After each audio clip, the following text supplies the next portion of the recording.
ಸ್ತೋತ್ರ ಮಾಡ್ತಾರೆ ನರಸಿಂಹದೇವರನ್ನು. ಆ ಸಂದರ್ಭದಲ್ಲಿ ಇದೇ ಬರ್ತದೆ. ಏನು ಅಂದ್ರೆ, ತಸ್ಮಿನ್ ತವಗತಿಂ ವಿಮೃಶಾಮಿ ಹೀನಃ ಕಥಂ. ಮನಸ್ಸು ಹೇಗಾಗಿದೆ ಅಂದ್ರೆ, ನಿನ್ನ ಶ್ರವಣ, ನಿನ್ನ ಕಥೆಯನ್ನು ಕೇಳಲಿಕ್ಕೆ ಅದು ಯಾಕೋ ಪ್ರವೃತ್ತವಾಗ್ತಾ ಇಲ್ಲ. ಯಾಕಂದ್ರೆ ಕಾಮಾತುರಂ ಹರ್ಷ ಶೋಕ ಭಯೇಶ ನಾರ್ತನ್, ದುಃಖಪಟ್ಟಿದೆ, ರೋಷ ಎದ್ದಿದೆ, ಅಸಮಾಧಾನಗೊಂಡಿದೆ, ಭಯ ಇದೆ, ನಾನಾ ವಿಧವಾದ ಚಿಂತೆ ಇದೆ. ಇಂತಹ ಈ ದುಸ್ಥಿತಿಯ ಮನಸ್ಸಿನೊಳಗೆ ನಿನ್ನನ್ನು ಕಾಣುವ ಬಗೆ ಹೇಗೆ? ಅದರಿಂದಾಗಿ ಮನೆಯೋ ಮನುಷ್ಯಾನಂ ಕಾರಣಂ ಬಂಧ ಮೋಕ್ಷಯೋ, ಮೋಕ್ಷ ಸಾಧನಕ್ಕೂ ಮನಸ್ಸೇ ಕಾರಣ. ಆ ಮೋಕ್ಷ ಸಾಧನ ನಮ್ಮಿಂದ ಆಗಬೇಕಾದ್ರೆ ಮನಸ್ಸು ಶುದ್ಧ ಆಗಬೇಕು. ಆ ಮನಸ್ಸು ಶುದ್ಧ ಆಗುವುದಕ್ಕಾಗಿ ಇರುವ ಸಾಧನ ಅದು ಭಾಗವತ ಶ್ರವಣ. ಅದನ್ನ ಪ್ರತಿನಿತ್ಯ ಮಾಡಬೇಕು. ನಿತ್ಯಂ ಭಾಗವತೋದ್ಭವ. ಪ್ರತಿನಿತ್ಯ ಭಾಗವತ ಶ್ರವಣ ಮಾಡಿದ್ರೆ ಒಂದು ಹಂತದಲ್ಲಿ ನಮ್ಮ ಮನಸ್ಸು ಶುದ್ಧ. ಒಮ್ಮೆ ಆಗೋದಿಲ್ಲ. ಏನೋ ಒಮ್ಮೆ ಭಾಗವತ ಸಪ್ತಾಹ ಮಾಡಿದ್ವಿ, ನಾವು ದೇವರ ಅಪರೋಕ್ಷ ಜ್ಞಾನಿಗಳಾದ್ವಿ ಅಂತ ಇನ್ನೂ ಅಷ್ಟು ಪರಿಪಕ್ವ ಅವಸ್ಥೆ ನಮಗೆ ಬಂದಿಲ್ಲ. ಕೆಡತಾ ಹೋಗೋದು, ಮೆಡಿಸಿನ್ ತಗೋತಾ ಹೋಗೋದು, ಆಮೇಲೆ ಅದು ಒಂದ್ಸಲ ಇನ್ಫೆಕ್ಷನ್ ಎಲ್ಲ ಕಡಿಮೆ ಆಗುತ್ತೆ. ಸಣ್ಣ ಎಲ್ಲೋ ಒಂದು ಚರ್ಮಕ್ಕೆ ಆದ ಇನ್ಫೆಕ್ಷನ್ಗೆ ಒಂದು 3 ತಿಂಗಳು ಬೇಕಾಗತ್ತೆ. ಅರ್ಥಾತ್ ಈ ಮನಸ್ಸಿಗಾದಂತಹ ಇನ್ಫೆಕ್ಷನ್ ಅನ್ನ ಪರಿಹಾರ ಮಾಡಬೇಕಾದ್ರೆ ನಿರಂತರ ನಾವು ಅದನ್ನು ತೊಡಗಬೇಕು. ಆ ನಿಮಿತ್ತ ಭಾಗವತವನ್ನು ಶ್ರವಣ ಮಾಡೋಣ. ನಿನ್ನೆ ಹಿರಣ್ಯಕಶಿಪು ತನ್ನ ತಮ್ಮನನ್ನು ಕಳೆದುಕೊಂಡಿದ್ದಾನೆ, ದುಃಖಿತನಾಗಿದ್ದಾನೆ. ಆ ಹಿರಣ್ಯಾಕ್ಷನನ್ನು ಸಂಹಾರ ಮಾಡಿದಂತಹ ಸೂಕರೂಪಿಯಾಗಿರತಕ್ಕಂತಹ ಭಗವಂತನ ಮೇಲೆ ಭಾರೀ ದ್ವೇಷ ಮಾಡ್ತಾ ಇದ್ದಾನೆ. ಹಿರಣ್ಯಕಶಿಪು ರಾಜಂ ಅಜೇಯಂ ಅಜರಾಮರಂ ಆತ್ಮಾನಂ ಅಪ್ರತಿದ್ವಂದ್ವಂ ಏಕರಾಜಂ ವ್ಯಧಿತ್ಸತ. ಮೊಟ್ಟ ಮೊದಲನೇದು ತಪ್ಪು ಮಾಡಿದ್ದು ಹಿರಣ್ಯಕಶಿಪು, ನಾನು ಅಜರಾಮರನಾಗಬೇಕು, ನಾನು ಅಜರಾಮರನಾಗಬೇಕು ಮತ್ತು ಅಪ್ರತಿದ್ವಂದ್ವನಾಗಬೇಕು. ಇಡೀ ಸಮಗ್ರವಾದ ಈ ಪೃಥ್ವಿಗೆ, ಈ ಭೂಮಂಡಲಕ್ಕೆ ಅಥವಾ ಈ ಬ್ರಹ್ಮಾಂಡಕ್ಕೆ ನಾನೇ ಒಡೆಯನಾಗಬೇಕು ಅಂತ ಹೊರಟಿದ್ದು. ಫಸ್ಟ್ ಸ್ಟೆಪ್ ಅಲ್ಲೇ ಅವನು ತಪ್ಪು ದಾರಿಯನ್ನ ಪಡಿತಾ ಇದ್ದಾನೆ. ಅದಕ್ಕೆ ದಾಸರು ತಿಳಿಸ್ತಾರೆ, ದಾಸನಾಗುವುದಕ್ಕೆ ಏಸು ಜನ್ಮದ ಸುಕೃತ. ಅವನು ದೇವರ ದಾಸನಾಗಬೇಕು ಅಂತ ಹೋಗಿದ್ರೆ ಬಹಳ ಉತ್ತಮನಾಗ್ತಿತ್ತು. ಅವನು ದೇವರಾಗಲಿಕ್ಕೆ ಹೋಗ್ತಾ ಇದ್ದಾರೆ, ದೇವರ ಜೊತೆಗೆ ಕಾಂಪಿಟೇಷನ್ ಮಾಡ್ತಾ ಇದ್ದಾರೆ. ಯಾರು ಹೊರ ಕೊಡ್ತಾರೋ ಅವರನ್ನೇ ಭಸ್ಮ ಮಾಡುವಂತಹ ಸಂದರ್ಭದಲ್ಲಿ ಇದ್ದಾರೆ.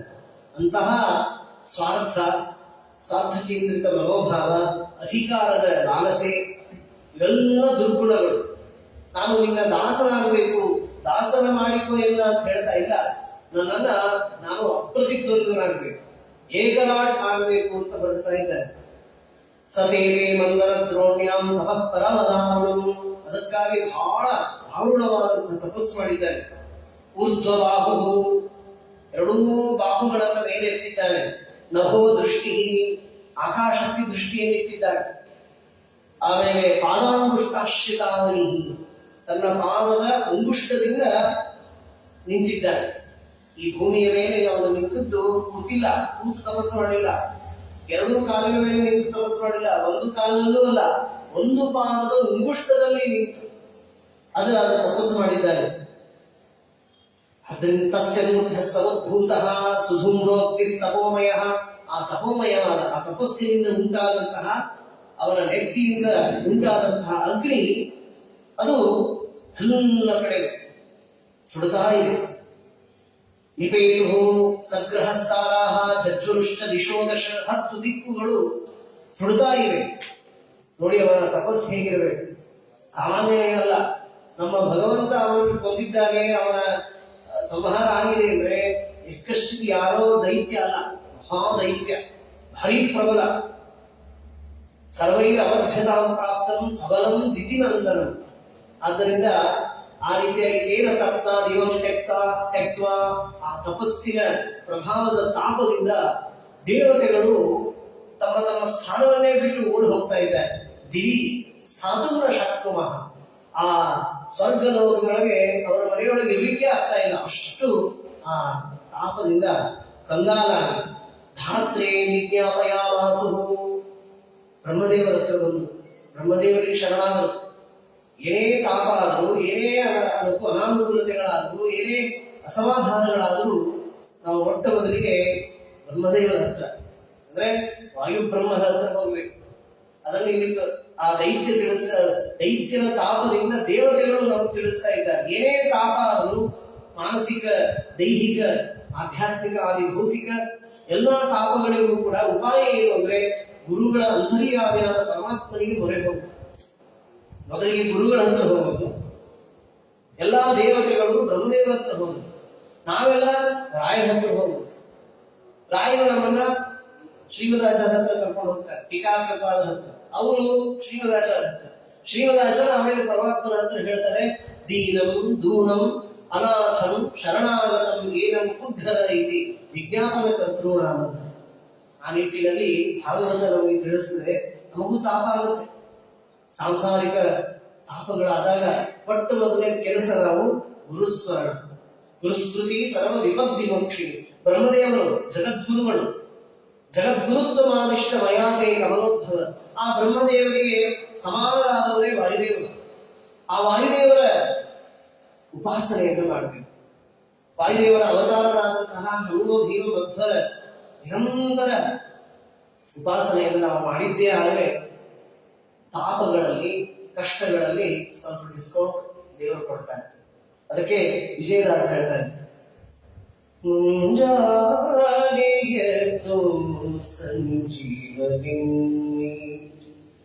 ಅಂಜಿಪ ದುರಿತ ದೂರವೆನ್ನಿ. ಮುಂಜಾನೆಯದು ಸಂಜೀವನಿ ವಾಯುನಂದನನೆನ್ನಿ ವಜ್ರಕಾಯನೆನ್ನಿ ರಾಯ ರಾಘವನ ಕಿಂಕರನೆನ್ನಿ ಛಾಯಾಗ್ರಹಣ ಕೊಂದು ವನದ ಕಿತ್ತಿದನೆನ್ನಿ ಮಾಯದ ಲಂಕೆಯ ದಹನನೆನ್ನಿ. ಜಾನೆಯದು ಸಂಜೀವನಿ ಪಾಂಡುನಂದನನೆನ್ನಿ ಪಾಪ ಸಂಹರನೆನ್ನಿ ಉಂಡು ವಿಷವ ತೇಗಿದನೆನ್ನಿ ಚಂಡ ಗುರು ವಂಶ ಹತನೆನ್ನಿ ಲಂಡ ಹಿಡಂಬಕನ ಕೊಂದನೆನ್ನಿ. ಜಾರಿಗೆದ್ದು ಸಂಜೀವನಿ ಆನಂದ ತೀರ್ಥರೆನ್ನಿ ಅಮಿತ ಜೀವಾತ್ಮರೆನ್ನಿ. ಆನಂದ ತೀರ್ಥರೆನ್ನಿ ಅಮಿತ ಜೀವಾತ್ಮರೆನ್ನಿ ಧ್ಯಾನಕ್ಕೆ ಮೊದಲ ದೇವತೆಯನ್ನಿ. ಆನಂದಮಯನಾದ ವಿಜಯ ವಿಠಲನ ಧ್ಯಾನಿಪ ಜನರಿಗೆ ಮಾರ್ಗರೆನ್ನಿ. ಜಾರಿಗೆದ್ದು ಸಂಜೀವನಿ ಅಂಜಿಪ ದುರಿತ ದೂರವೆನ್ನಿ. ನಮ್ಮ ಪಾಪ, ನಮ್ಗೆ ಏನೇ ಅಂಜಿಕೆ ಆಗುತ್ತೆ, ಏನೇ ತಾಪ ಆಗುತ್ತೆ, ಅಸಮಾಧಾನ ಆಗುತ್ತೆ, ಏನೇ ಅವಮಾನ ಆಗುತ್ತೆ, ಏನೇ ರೋಗಗಳು ಬರ್ತಾವೆ ಅಂತಾದ್ರೆ ಅದೇನಿಲ್ಲ, ನಮ್ಮ ದುರಿತವೇ, ನಮ್ಮ ದುರಿತದ ಫಲ, ಬೇರೆ ಏನಿಲ್ಲ. ಪರಮಾತ್ಮ ಆದ್ರೂ ಏನ್ ಮಾಡ್ತಾನೆ, ನಿನ್ನ ಕರ್ಮ ಇದೆ, ಅದಕ್ಕೆ ತಕ್ಕಾಗಿ ಫಲ ಕೊಡ್ತೇನೆ ಅಂತ. ಅದಕ್ಕೆ ನಾನು ಅಂತಿರ್ತೀನಿ ಯಾವಾಗ್ಲೂ, ನಂದೇನದನೋ ಸ್ವಾಮಿ ನಿಂದೇ ಇದೆಯಲ್ಲೋ, ಇಲ್ಲೇ ಇಲ್ಲ, ನಿಂದೇನದನೋ ಎಲ್ಲ ನಂದೇ ಅಂತ. ಹೌದು, ಎಲ್ಲ ನಾವು ಮಾಡಿದ ಕರ್ಮನೇ ಅದು. ಇನ್ನೊಂದು ದಾಸರ ಅಂತಾರಲ್ಲ, ನಾ ಮಾಡಿದ ಕರ್ಮ ಬಲವಂತವಾಗಲಿ ನಿಂದೇನಿದೆಯೋ ಸ್ವಾಮಿ ಅಂತ. ಹಾಗೆ ನಿಂದೇನಿದೆಯೋ ಸ್ವಾಮಿ ಎಲ್ಲ ನಂದೇ ಇದೆಯಲ್ಲ ಅಂತ. ತಾಯಿಯ ಕಷ್ಟವೂ ನಂದೇ, ರೋಗ ಅಂತಾರೆ, ಎಲ್ಲರೂ ನಮ್ಮದೇ. ನಮ್ಮ ಕರ್ಮದಿಂದಲೇ ನಾವು ಅನುಭವಿಸೋದು, ನಮ್ಮ ಕರ್ಮಕ್ಕನುಸಾರವಾಗಿ ದೇವರು ಕೊಟ್ಟಿರ್ತಾರೆ. ಆ ನಿಟ್ಟಿನಲ್ಲಿ ಎಲ್ಲಾ ದೇವತೆಗಳು ಗುರುಗಳಾದ ಬ್ರಹ್ಮದೇವರ ಗುರುದ್ವಾರ ಭಗವಂತನ ಪ್ರಸಾದಕ್ಕೆ ಅವರು ಪ್ರಾರ್ಥನೆ ಮಾಡಿಕೊಡ್ತಾ ಇದ್ದಾರೆ. ಎಲ್ಲ ನಿವೇದನೆ ಮಾಡಿದ್ರು. ದೈತ್ಯೇಂದ್ರ ತಪಸ ತಪ್ತಾಹ ವಯಂ, ಏನ್ ಮಾಡೋದು, ತಾಪಗ್ರಸ್ತರಾಗಿದ್ದೇವೆ ಅಂತ ಹೇಳಿದಾಗ ಆಗ್ಲಿ ಅಂತ ಹೇಳಿ ಬ್ರಹ್ಮದೇವರು ಅಂತಾರೆ, ತಂ ದದರ್ಶ ಪ್ರತಿಚ್ಛನ್ನಂ ವಲ್ಮೀಕ ತೃಣಕೀಚಕೈ. ನೋಡಿ, ಅದು ವಲ್ಮೀಕ ಬೆಳೆದು ಬಿಟ್ಟಿದೆ. ಅವನ ದೇಹ ಸಾವಿರಾರು ವರ್ಷ ತಪಸ್ ಮಾಡಿದ್ದಾರೆ. ಅವನ ದೇಹದ ಚರ್ಮ, ಮಾಂಸ, ರುಧಿರ, ಮೇಧ, ಮಜ್ಜ ಎಲ್ಲ ಇರುವೆಗಳು ತಿಂದ್ಬಿಟ್ಟಿದೆ. ಕೇವಲ ಅಸ್ಥಿ ಮಾತ್ರ ಇದೆ, ಅಸ್ಥಿಗತ ಪ್ರಾಣ. ಆಗಿನ ಕೃತಯುಗದ್ದು ನಾವೆಲ್ಲ ಅನ್ನಗತ ಪ್ರಾಣ, ಕೃತಯುಗದೊಳಗೆ ಅಸ್ಥಿಗತ ಪ್ರಾಣ, ಅಸ್ಥಿಯಲ್ಲಿ ಪ್ರಾಣ ಎಲ್ಲಿದ್ದಾನೆ ಅಂತ ನೋಡಿದ್ರೆ ಹುತ್ತ ಬೆಳೆದ್ಬಿಟ್ಟಿದೆ, ದೊಡ್ಡ ಹುತ್ತ. ಆಗ ಉತ್ತಿಷ್ಟ ಪ್ರಾಹ ಹಸಂಸ್ತನ್ ಹಂಸವಾಹನ, ಹಂಸವಾಹನರಾಗಿ ಬ್ರಹ್ಮದೇವರು ಬಂದು ಹೇಳ್ತಾರೆ, ಉತ್ತಿಷ್ಟ ಭದ್ರಂತೆ ತಪಸ್ಸಿದ್ಧೋಸಿ ಕಾಶ್ಯಪ, ಸಿದ್ಧಿಯನ್ನು ಪಡೆದುಬಿಟ್ಟಿದ್ಯಪ್ಪ ಕಾಶ್ಯಪ, ಕಶ್ಯಪರ ಮಗ, ವರದೋ ಅಹಂ ಅನುಪ್ರಾಪ್ತ, ನಿನಗೇನು ಬರಬೇಕು ಬೇಡು, ನಾನು ಕೊಡ್ಲಿಕ್ಕೆ ಬಂದಿದ್ದೇನೆ ಅಂತ. ಆಗ ನೋಡ್ತಾರೆ, ಎದುರಿಗೆ ಬ್ರಹ್ಮದೇವರು ನಿಂತಿದ್ದಾರೆ. ಯಾವ ಬ್ರಹ್ಮದೇವರನ್ನು ಕುರಿತು ತಪಸ್ಸು ಮಾಡಿದ್ದ ಆ ಬ್ರಹ್ಮದೇವರೇ ಪ್ರತ್ಯಕ್ಷನಾದಾಗ ಬಹಳ ಸಂತೋಷ ಆಯ್ತವನಿಗೆ. ಅವರ ಅಮಂಡರು ಜಲೈನ ಅಕ್ಷತ ದಿವ್ಯೇನ ಅಮೋಘ ರಾಧಸ, ತಮ್ಮ ಅಪೂರ್ಣವಾದ ಕಮಂಡಲದಲ್ಲಿರುವ ನೀರಿನ ಜಲ ಅದನ್ನು ಪ್ರೋಕ್ಷಣೆ ಮಾಡಿದ್ರು. ಅವರಿಗೆ ಪ್ರೋಕ್ಷಣೆ ಮಾಡಿದ್ರೆ ಏನು ಅದ್ಭುತವಾದ ದೇಹವನ್ನ ಧಾರಣೆಯನ್ನು ಮಾಡ್ತಾ ಇದ್ದಾರೆ. ಸರ್ವಾವಯವ ಸಂಪನ್ನ, ಮತ್ತೆ ಎಲ್ಲ ಅವಯವಗಳು ಬಂದು ಅವರಿಗೆ. ವಜ್ರ ಸಂಹನನೋ ಯುವ, ಯೌವನ ಬಂತು.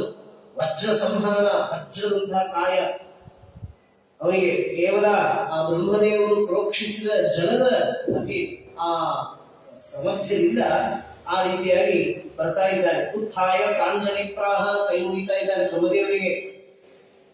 ಹರ್ಷಾಶ್ರು ಕುಲಕೋದ್ಭೇದ ಗಿರ ಗದ್ಗದಯ ಅಂತ ಬ್ರಹ್ಮದೇವರ ಮೇಲೆ ಬಹಳ ಭಕ್ತಿ ಮಾಡಿದ್ದ. ಅದಕ್ಕೆ ಶ್ರೀಮದಾಚಾರ್ಯ ಹೇಳ್ತಾರೆ, ದೇವರಲ್ಲಿ ಭಕ್ತಿ ಮಾಡದೆ ನೀವು ಯಾವ ಬ್ರಹ್ಮದೇವರಲ್ಲಿ ಭಕ್ತಿ ಮಾಡಿದ್ರು ಅದು ಮೋಕ್ಷ ಸಾಧನ ಆಗುತ್ತೆ. ದೇವರಲ್ಲಿ ಭಕ್ತಿ ಇಲ್ಲದೆ ನೀವು ಬ್ರಹ್ಮದೇವರನ್ನ ಎಷ್ಟು ತಪಸ್ಸು ಮಾಡಿದ್ರು ಅಷ್ಟೇ. 1000 ವರ್ಷ ಅಲ್ಲ, 1,00,000 ವರ್ಷ ತಪಸ್ಸು ಮಾಡಿದ್ರು ಬ್ರಹ್ಮದೇವರು ಸಾಮಾನ್ಯ ಯಾವುದೋ ಒಂದು ಅಧಿಕಾರ ಕೊಡಬಹುದು ಹೊರತು ಮೋಕ್ಷ ಸಾಧನ ಜ್ಞಾನಾದಿಗಳು ಪ್ರಾಪ್ತಿಯಾಗಲಿಕ್ಕೆ ಸಾಧ್ಯವೇ ಇಲ್ಲ. ಅಷ್ಟು ಭಗವದ್ಭಕ್ತಿಗೆ ಅನಿವಾರ್ಯತೆ ಇದೆ, ಅವಶ್ಯಕತೆ ಇದೆ. ಭಕ್ತಿ ಇಲ್ಲದೆ, ಭಗವದ್ಭಕ್ತಿ ಇಲ್ಲದೆ ನೀವು ಬ್ರಹ್ಮದೇವರನ್ನ ಆರಾಧನೆ ಮಾಡ್ಲಿ, ವಾಯುದೇವರನ್ನ ಆರಾಧನೆ ಮಾಡ್ಲಿ, ಮತ್ತಾವ ಯಾವುದೋ ದೇವತೆ ಗಣಪತಿಯನ್ನಲ್ರಿ, ದುರ್ಗೆಯನ್ನಲ್ರಿ, ಎಷ್ಟೋ ಜನ ಮಾಡ್ತಾರೆ, ತಪಸ್ಸು ಮಾಡ್ತಾರೆ, ಉಪವಾಸ ಮಾಡ್ತಾರೆ, ಪ್ರದಕ್ಷಿಣೆ ಹಾಕ್ತಾರೆ, ತೀರ್ಥಯಾತ್ರೆ ನೋಡ್ಬೇಕು. ನಮಗಿಂತ ಹೆಚ್ಚು ಭಾರಿ ಭಕ್ತಿ ಇರ್ತದೆ ಅವ್ರಿಗೆ. ಕೈಯಲ್ಲಿ ಬೆಂಕಿ ಇಟ್ಕೋತಾರೆ, ಬೆಂಕಿಯೊಳಗೆ ನಡೀತಾರೆ, ಉಪವಾಸ ಇರ್ತಾರೆ, ನೂರಾರು ವಿಧವಾದ ಉಪಾಸನೆಯನ್ನು ಮಾಡ್ತಾರೆ. ಆದ್ರೆ ಅವ್ರಿಗೆ ಯಾರಿಗೂ ಮೋಕ್ಷ ಸಾಧನ ಆಗೋದಿಲ್ಲ. ಇನ್ನು ಅಪೇಕ್ಷಿತವಾದ, ತಾತ್ಕಾಲಿಕವಾದ, ಕ್ಷಣಿಕವಾದ ಅವರು ಅಪೇಕ್ಷಿಸಿದ್ದೇನೋ ಅದನ್ನು ಕೊಟ್ಟು ಬಿಡ್ತಾರೆ ಹೊರತು ಸಾಧನ ಅದು ಭಕ್ತಿಯ ಫಲವಾದಂತಹ ಮೋಕ್ಷ, ಭಗವಂತನಲ್ಲಿ ಪ್ರೇಮ, ಪರೋಕ್ಷ ಜ್ಞಾನಕ್ಕೆ ಬೇಕಾದ ಶಾಸ್ತ್ರಜ್ಞಾನ ಅವು ಯಾವುದೂ ಸಿಗೋದಿಲ್ಲ. ಅದನ್ನ ಇಲ್ಲಿ ಹೇಳ್ತಾ ಇದ್ದಾರೆ. ಆ ಹಿರಣ್ಯಕಶಿಪುವಿಗೆ ಸುಮ್ಮನೆ ಅಧಿಕಾರ ಕೊಟ್ಟರು, ಅಪ್ರತಿದ್ವಂದ್ವನಾಗುವಂದ್ರು, ಅಜರಾಮರನಾಗುವಂದ್ರು ಹೊರತು ನಿನಗೆ ಮೋಕ್ಷ ಆಗಬೇಕು ಅಂತೇನೆ ಯಾರು ಅನುಗ್ರಹ ಮಾಡಲಿಲ್ಲ. ಅದಕ್ಕಾಗಿ ಹೇಳ್ತಾ ಇದ್ದಾರೆ, ಆಯ್ತು ಹಿರಣ್ಯಕಶಿಪು ಸ್ತೋತ್ರ ಮಾಡಿದ. ಆಮೇಲೆ ಏನಂದ್ರಿ, ನನಗೆ ವರ ಕೊಡ್ತೀರಾ? ಹಾಗಾದ್ರೆ ನಾನು ವರ ಕೇಳ್ತೇನೆ. ಏನು? ಯದಿ ದಾಸ್ಯಸಿ ಅಭಿಮತಾವನ್ನು ವರಾನ್ವೇ ವರದೋತ್ತಮ, ವರವನ್ನು ಕೊಡುವುದರಲ್ಲಿ ಉತ್ತಮರಾದಂತಹ ಬ್ರಹ್ಮದೇವರೇ ನೀವೇನಾದರೂ ನನಗೆ ವರವನ್ನು ಕೊಡುವುದಾದರೆ, ಹಾಗಾದ್ರೆ ಯದಿ ದಾಸ್ಯಸಿ, ಹಾಗಾದ್ರೆ ಮೊದಲೇ ಲಿಸ್ಟ್ ಹೇಳ್ತೇನೆ. ಭೂತೇಭ್ಯ ವಿಸೃಷ್ಟೇಭ್ಯ, ನೀವು ಸೃಷ್ಟಿ ಮಾಡಿದ ಯಾವ ಜೀವರಾಶಿಗಳಿಂದಲೂ ನನಗೆ ಮರಣ ಬರುವುದು ಬೇಡ. ಭೂತೇಭ್ಯ ವಿಸೃಷ್ಟೇಭ್ಯ ಮೃತ್ಯು ಮಾಭೂತ್ ಮಮ ಪ್ರಭೋ, ಮರಣ ಬರೋದು ಬೇಡ. ನೋಡಿ, ಯಾವ ಕ್ರಿಮಿ, ಕೀಳು, ವೈರಸ್, ಕೊರೋನಾ ಯಾವುದ್ರಿಂದಲೂ ಮರಣನೇ ಇಲ್ಲ ಅವರಿಗೆ. ಯಾಕಂದ್ರೆ ಎಲ್ಲಾರು ಬ್ರಹ್ಮದೇವರಿಗೆ ಸೃಷ್ಟಿ ಮಾಡಿದ್ದು. ಅಂದ್ರೆ ಬ್ರಹ್ಮದೇವರ ಅಂತರ್ಯಾಮಿಯಾದ ಬ್ರಹ್ಮರೂಪಿಯಾದ ಪರಮಾತ್ಮನೇ ಸೃಷ್ಟಿ ಮಾಡಿದ್ದು. ಇಲ್ಲಿ ಪರಮಾತ್ಮ ಸೃಷ್ಟಿಕರ್ತೃತ್ವ ಎಂಬಂತಹ ಒಂದು ಖ್ಯಾತಿಯನ್ನು ಬ್ರಹ್ಮದೇವರಿಗೆ ಕೊಟ್ಟಿದ್ದಾನೆ. ಹೀಗಾಗಿ ಜಗತ್ತಿನೊಳಗೆ ಏನೇ ಹುಟ್ಟಿದ್ರು ಕೂಡ ಅದು ಬ್ರಹ್ಮದೇವರ ಸೃಷ್ಟಿ. ಹೀಗಾಗಿ ಆ ಬ್ರಹ್ಮದೇವರ ಸೃಷ್ಟಿಯಿಂದ ನನಗೆ ಮರಣ ಬರೋದು ಬೇಡ. ಇನ್ನು ನಾಂತರ್ಬಹಿ, ಒಳಗಡೆ ಮರಣ ಇಲ್ಲ, ಹೊರಗಡೆ ಬರೋದು. ದಿವಾನಂತಂ, ಹಗಲು ಇಲ್ಲ ರಾತ್ರಿ ಇಲ್ಲ. ಅನ್ಯಸ್ಮಾದಪಿ ಚಾಯುಧೈ, ಆಯುಧಗಳಿಂದಲೂ ನನಗೆ ಮರಣ ಬರೋದು ಬೇಡ. ನಮ್ಮ ಭೂಮೌ ನಂಬರೇ ಮೃತ್ಯು ನರೈರಪಿ ನಮ್ಮ ಮೃಗ ಇರಪಿ, ನರರಿಂದಲೂ ಮರಣ ಬೇಡ, ಮೃಗಗಳಿಂದಲೂ ಬೇಡ. ಆಮೇಲೆ ವ್ಯಸುಭಿರುವ ವಸುಮದ್ಭಿರುವ, ಜೀವ ಇರುವ ವಸ್ತುಗಳಿಂದಲೂ ಬೇಡ, ಜೀವ ಇಲ್ಲದ ಜಡವಾದ ವಸ್ತುಗಳಿಂದಲೂ ಮರಣ ಬೇಡ. ಒಟ್ಟಿಗೆ ನನಗೆ ಮರಣ ಬರೋದು ಬೇಡ. ಸುರಾಸುರ ಮಹೋರಗೈ, ಸುರರಿಂದ ಬೇಡ, ಅಸುರರಿಂದ ಬೇಡ, ಮಹಾ ಉರಗಗಳಿಂದ ಬೇಡ, ಸರ್ಪಗಳಿಂದ ಬೇಡ, ಆಯುಧಗಳಿಂದ ಬೇಡ, ಹಿಂದೆ ಬೇಡ, ಮುಂದೆ ಬೇಡ, ಹೊರಗೆ ಬೇಡ, ಒಳಗೆ ಬೇಡ, ಹಗಲು ಬೇಡ, ರಾತ್ರಿ ಬೇಡ, ಬಟ್ ಮರಣ ಬರೋದು ಬೇಡ. ಅಷ್ಟೇ ಅಲ್ಲ, ಅಪ್ರತಿದ್ವಂದ್ವತಾಂ ಯುದ್ಧೇ ಏಕಪತ್ನಿಂಚ ದೇಹಿನ, ಇಡೀ ಸಮಸ್ತ ಪ್ರಪಂಚಕ್ಕೆ ನಾನು ಏಕಾಧಿಪತಿ ಆಗಬೇಕು. ಆಮೇಲೆ ಯಾರಾದ್ರೂ ನನ್ನ ಎದುರಾಳಿಗಳು ಯುದ್ಧಕ್ಕೆ ಬಂದ್ರೆ ಅವ್ರು ಯಾರು ನನ್ನ ಮುಂದೆ ನಿಲ್ಲೋ ಹಾಗಿಲ್ಲ. ಅಪ್ರತಿದ್ವಂದ್ವನಾಗಬೇಕು, ನನ್ನ ಮುಂದೆ ಯಾರು ನಿಲ್ಲೋ ಹಾಗಿಲ್ಲ. ಅಷ್ಟೇ ಅಲ್ಲ, ಸರ್ವೇಷಾಂ ಲೋಕಪಾಲಾನ ಮಹಿಮಾನಂ ತಥಾ ಆತ್ಮನಃ, ಎಲ್ಲ ಲೋಕಪಾಲಕರ ಮಹಿಮೆ, ಅವರ ಸಾಮರ್ಥ್ಯ, ಅವರ ಅಧಿಕಾರ ಎಲ್ಲ ನನ್ನದಾಗಬೇಕು. ಆಮೇಲೆ ತಪೋ ಯೋಗ ಪ್ರಭಾವೇನ ಯೋನ ನಿಶ್ಚಿತ ನಿಶ್ಚಿತ ಅಂತ ಈ ರೀತಿಯಾಗಿ ಎಲ್ಲ ಕೇಳ್ಕೊಂಡ. ಆಗ ಅವನದು ಅಲ್ಲೋ ಜಾತಸ್ಯ ಮೃತ್ಯು ಧ್ರುವೇಶ ಆತ್ಮನಃ, ಹುಟ್ಟಿದವರಿಗೆ ಮೃತ್ಯು ಅನ್ನೋದು ಇದು ಸಿದ್ಧ, ನಿಶ್ಚಿತ, ಸರ್ಟನ್ ಇದೆ. ನನಗೇ ಇದೆ ಮರಣ. ನನ್ನ 100 ವರ್ಷದ ಈ ಆಯುಷ್ಯ, ಆ ಆಯುಷ್ಯ ಮುಗಿದ ಮೇಲೆ ನನ್ನ ದೇಹವು ನಾಶ ಆಗ್ತದೆ. ನನ್ನ ದೇಹವನ್ನ, ಚರ್ಮವನ್ನು ಹರಿದು ಪರಮಾತ್ಮ ನರಸಿಂಹದೇವರು ಬ್ರಹ್ಮ ಚರ್ಮ ಶಿರಪಟ್ಟಿ, ನರಸಿಂಹದೇವರು ಬ್ರಹ್ಮದೇವರ ಚರ್ಮವನ್ನ ತಮ್ಮ ರುಮಾಲಾಗಿ ಸುತ್ತಕೊಳ್ತಾರೆ ಅಂತ ಹೇಳ್ತಾರೆ. ಅದರಿಂದಾಗಿ ಎಲ್ಲರಿಗೂ ಮರಣ ಇದೆ. ಜೀವಕ್ಕೆ ಮರಣ ಇಲ್ಲ, ಅದರ ದೇಹಕ್ಕೆ ಮರಣ ಇದೆ. ನೀನು ದೇಹ ಸಹಿತನಾಗಿಯೇ ನಾನು ಅಜರಾಮರನಾಗಬೇಕು ಅಂತಂದ್ರೆ, ಅಜರ ಅಂದ್ರೆ ದೇಹಕ್ಕೆ ಜರ ಬರೋದು, ಮುಕ್ಕು, ಅದು ಬೇಡ ಅಂದ್ರೆ ಹೇಗಾಗುತ್ತೆ? ಎಲ್ಲರಿಗೂ ಮುಕ್ಕು ಬರೋದೇ. ಕೆಲವರಿಗೆ 60 ವರ್ಷಕ್ಕೆ ಬರ್ತದೆ, ಕೆಲವರಿಗೆ 40 ವರ್ಷಕ್ಕೆ ಬಂದಿರ್ತದೆ. ಏನ್ ಮಾಡಿ ಬರೋದಿಲ್ಲ. ಅದರಿಂದ ಇದನ್ನ ನೀವು ಅನುಭವಿಸಲೇಬೇಕು. ಅಂದ್ರೆ ಹಾಗಾದ್ರೆ ಮತ್ತೆ ನಾನು ತಪಸ್ಸು ಮಾಡ್ತೇನೆ ಅಂತ ಬ್ಲಾಕ್ ಮೇಲ್ ಮಾಡ್ತಾರೆ. ಮತ್ತೆ ತಪಸ್ಸು ಮಾಡಿದ್ರೆ ಇಡೀ ಲೋಕ ಎಲ್ಲ ಸುತ್ತ ಹೋಗ್ತದೆ. ಹಾಗಾದ್ರೆ ಬೇಡಪ್ಪ, ಹೇಗಾದ್ರೂ ಮಾಡಿ ತಗೊಂಡು ಹೋಗು, ಹಾಳಾಗಿ ಹೋಗು ಅಂತ ಕೊಡ್ತಾರಲ್ಲ, ಆ ತರ ಏವಂ ಲಬ್ಧವರ ಆದ್ರು ಅಥಾವೇ ದುರ್ಲಭ ಸಹಾಯ ಅನ್ವ ತಥಾಪಿ ವಿದರಾಮ್ಯಂಗ, ಆದ್ರೂ ಕೂಡ ನಿನಗೆ ಕೊಡ್ತೇನೆ. ಯದಿ ದುರ್ಲಭ, ಭಾರಿ ದುರ್ಲಭವಾದ ವರ ಇದು ನಾನು ಕೊಡ್ತಾ ಇರೋದು ಅಂತ ತಥಾಸ್ತು ಅಂತ ಹೇಳ್ಬಿಡ್ತಾರೆ. ಆಗ ಹೇಳ್ತಾರೆ, ಏವಂ ಲಬ್ಧವರೋ ದೈತ್ಯ ವಿಪ್ರಧೇಮಮಯ ಪ್ರಭು, ಬಂಗಾರದ ದೇಹವನ್ನು ಪಡಿತಾ ಇದ್ದೇವೆ, ಮಜ್ಜಮಯವಾದಂತಹ. ಭಗವತಿ ಅಕಲೋ ದ್ವೇಷಂ, ನೋಡಿ ಅದಕ್ಕೆ ಹೇಳ್ತಾರೆ, ದೇವರು ಬಹಳ ಸೈಕಾಲಜಿಕಲಿ ಬಹಳ ಸೂಕ್ಷ್ಮ ವಿಚಾರ ಮಾಡ್ತಾರೆ ಪರಮಾತ್ಮ. ಅದು ಯಾಕೆ ಬಲಿಚಕ್ರವರ್ತಿಯಿಂದ ಅಷ್ಟೆಲ್ಲ ಅಪಹಾರ ಮಾಡಿದ? ಇದೊಂದು ಸುಧಾಮನ ಹತ್ರ ಅಷ್ಟೇ, ಸುಧಾಮನ ಕಡೆಗೂ ಎಲ್ಲ ಅಪಹಾರ ಮಾಡಿದ್ದ, ಅಥವಾ ಭಕ್ತರ ಕಡೆ ಇದ್ದದೆಲ್ಲ ಅಪಹಾರ ಮಾಡ್ಬಿಡ್ತಾನೆ ದೇವರು. ಯಾಕೆ ಅಂದ್ರೆ ಅವರಿಗೆ ಅಧಿಕಾರ, ಸಂಪತ್ತು, ದುಡ್ಡು, ಐಶ್ವರ್ಯ, ಭೋಗ, ಭಾಗ್ಯ ಕೊಟ್ಟೆ ಅಂತಂದ್ರೆ ಮುಗಿದು ಹೋಯ್ತು. ಮೊದಲೇದು ಮಾಡೋದೇ ದೇವರ ದ್ವೇಷ. ದೇವರು, ಗುರುಗಳು, ತಂದೆ ತಾಯಿಯರು, ಧರ್ಮ ಅದನ್ನೇ ನಿಂದೆ ಮಾಡ್ತಾನೆ, ಅದನ್ನೇ ದ್ವೇಷ ಮಾಡಲಿಕ್ಕೆ ಪ್ರಾರಂಭ ಮಾಡ್ತಾನೆ. ಅದು ಪರಮಾತ್ಮನ ಭಕ್ತರಿಂದ ಆಗಬಾರದು ಅಂತ ಪರಮಾತ್ಮನ ಕಾಳಜಿ. ಪರಮಾತ್ಮನಿಗೆ ಬಹಳ ಕಳಕಳಿ ಇದೆ. ಏನು ಅಂದ್ರೆ ನನ್ನ ಭಕ್ತರು ದಾರಿ ತಪ್ಪಬಾರದು, ನನ್ನ ಭಕ್ತರು ಎಂದೂ ದಾರಿ ತಪ್ಪಬಾರದು. 4 ದಿವಸ ಬಡತನದೊಳಗೆ ಕಷ್ಟಪಟ್ಟು ಚಿಂತಿಲ್ಲ, ಆದ್ರೆ ಶ್ರೀಮಂತಿಕೆಯಲ್ಲಿ ಅವರಿಗೆ ಬರುವಂತಹ ಮದ ಇದೆಯಲ್ಲ, ಅವರಿಗೆ ಬರುವಂತಹ ಏನು ಅಧಿಕಾರದ ಸಂಪತ್ತಿನ ಮಗ್ಗು, ಅದು ನನ್ನನ್ನು ಮರಿಸಿ ಬಿಡುತ್ತದೆ ಅವರಿಗೆ, ಅದು ಅನರ್ಥಕ್ಕೆ ಕಾರಣ ಆಗ್ತದೆ ಎನ್ನುವಂತಹ ಕಾಳಜಿ ಪರಮಾತ್ಮನಿಗೆ.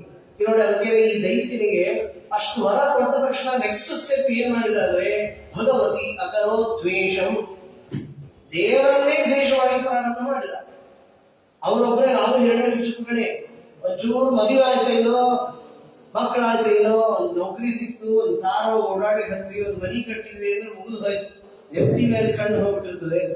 ಯಾವ ಸ್ವಾಮಿ, ಯಾವ ಆಚಾರ್ಯ, ಎಲ್ಲಿ ಮಠ, ಯಾವ ರಾಯರು ಎಲ್ಲ ಬಾಯಿ ಬಂದಾಗ ಬೈತಿರ್ತೇವೆ. ಏನದು ನಾನು ಕೋನ್ಯೋಸ್ತಿ ಸದೃಶಮಯ ಅಂತಿರ್ತೇವೆ. ಅದರಿಂದಾಗಿ ಹೇಳ್ತಾರಲ್ಲ, ದಾಸರಂತಾರೆ, ಎದುರು ಇಲ್ಲವೆಂಬೋ ಗರ್ವ, ಎದೆಯ ಬಿಗುವಿನ ಗರ್ವ, ವದನ ನಿಷ್ಠೂರ ಧರ್ಮ ವಿದ್ಯಾ ಧರ್ಮವು. ಭಾಗವತ್ ಹೇಳಿದ್ ಬಂದ್ರೆ ಮುಗಿದೋಯ್ತು.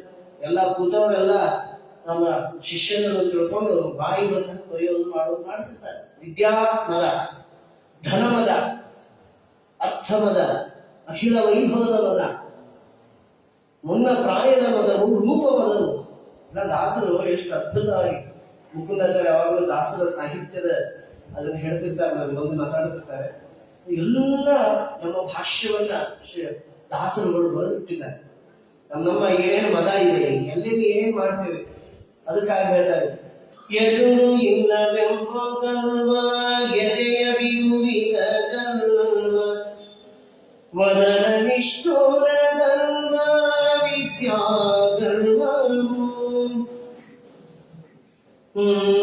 ಉದರಿ ಶಯನ ನಮ್ಮ ವಿಜಯ ವಿಠಲರೆಯ, ಮದ ಗರ್ವದಿಂದ ನಿನ್ನ ನೆನಪು ಮಾಡದೆ ಕೆಟ್ಟೆ, ವೆಂಕಟಾಚಲ ನಿಲಯ ಒಡೆಯ, ಪಂಕಜ ಮುಖಿ ರಮಣ ಪಾವನ ಚರಣ. ಚಿಂತೆ ಉದಯವಾಗದ ಮುನ್ನ ಉದರ ಪೋಷಣೆ ಚಿಂತೆ, ಅದರ ಮೇಲೆ ಧಾನ್ಯ ಧನದ ಚಿಂತೆ. ಆಮೇಲೆ ಚಿಂತೆ ಇದಾಯ್ತು. ಇನ್ನು ಆಸೆ, ಮಂದಗಮನೆಯರಾಸೆ, ಮೇದಿಯಾಳುವ ಆಸೆ, ನಂದನರಾಸೆ, ನಾನಾಸೆಯು. ಬಂಧುವರ್ಗದ ಆಸೆ, ಭಾಗ್ಯವುಳ್ಳವನ ಆಸೆ, ಒಂದು ದಿನ ನಿನ್ನ ಆಸೆಯನ್ನು ಮಾಡದೇವೆ ಕೆಟ್ಟೆ. ಅದರಿಂದಾಗಿ ದೇವರು ನಮ್ಮನ್ನು ಕೆಡದೇ ಇದ್ದ ಹಾಗೆ ಮಾಡ್ಲಿಕ್ಕೆ ಆಗಾಗ ಪೆಟ್ಟು ಕೊಡ್ತಾ ಇರ್ತಾರೆ. ದಾಸರು ಅದನ್ನೇ ಹೇಳ್ತಾರೆ, ನನಗೆ ಯಾವಾಗಲೂ ಈ ಐಶ್ವರ್ಯ ಮದ ಭೋಗದ ಒಂದು ಇದು ಬೇಡವೇ ಬೇಡ, ನನಗೆ ಯಾವಾಗಲೂ ಕಷ್ಟವನ್ನೇ ಕೊಡುವಂತ ಒಂದು ದೇವಿ. ಆಮೇಲೆ ಪುರಂದರದಾಸರು ಕೆಲವು ಇಂಥ ಮಹಾನುಭಾವ ವಚನಗಳನ್ನ ನಾವು ಕೇಳಿದಾಗ, ವಚನ ಅಂದ್ರೆ ಈ ಶರಣ ವಚನ ಅಲ್ಲ, ಅವರ ಮಾತು, ಅದನ್ನು ಕೇಳಿದಾಗೆಲ್ಲ ನಮ್ಗೆ ಎಚ್ಚರ ಆಗುತ್ತೆ. ಅವ್ರು ಹೇಳ್ತಾರೆ ಪುರಂದರದಾಸರು, ಹರಿ ನೀನೊಲಿವಂತೆ ಮಾಡು, ಒಲಿದರೆ ತಿರಿವಂತೆ ಮಾಡು, ತಿರಿದರೆ ಯಾರು ನೀಡದಂತೆ ಮಾಡು, ಯಾರೋ ನೀಡಿದರೆ ಹೊಟ್ಟೆ ತುಂಬದಂತೆ ಮಾಡು, ಹೊಟ್ಟೆ ತುಂಬಿದರೆ ಬಟ್ಟೆ ದೊರೆಯದಂತೆ ಮಾಡು, ಬಟ್ಟೆ ದೊರೆತರೆ ಇಂಬು ದೊರೆಯದಂತೆ ಮಾಡು, ಇಂಬು ದೊರೆಯದಿದ್ದರೆ ರಂಗ ನಿನ್ನ ಪಾದಾರವಿಂದದಲ್ಲಿ ಇಂಬಿಟ್ಟು ಸಲಹೋ ಪುರಂದರ ವಿಠಲ ವಿಠಲ.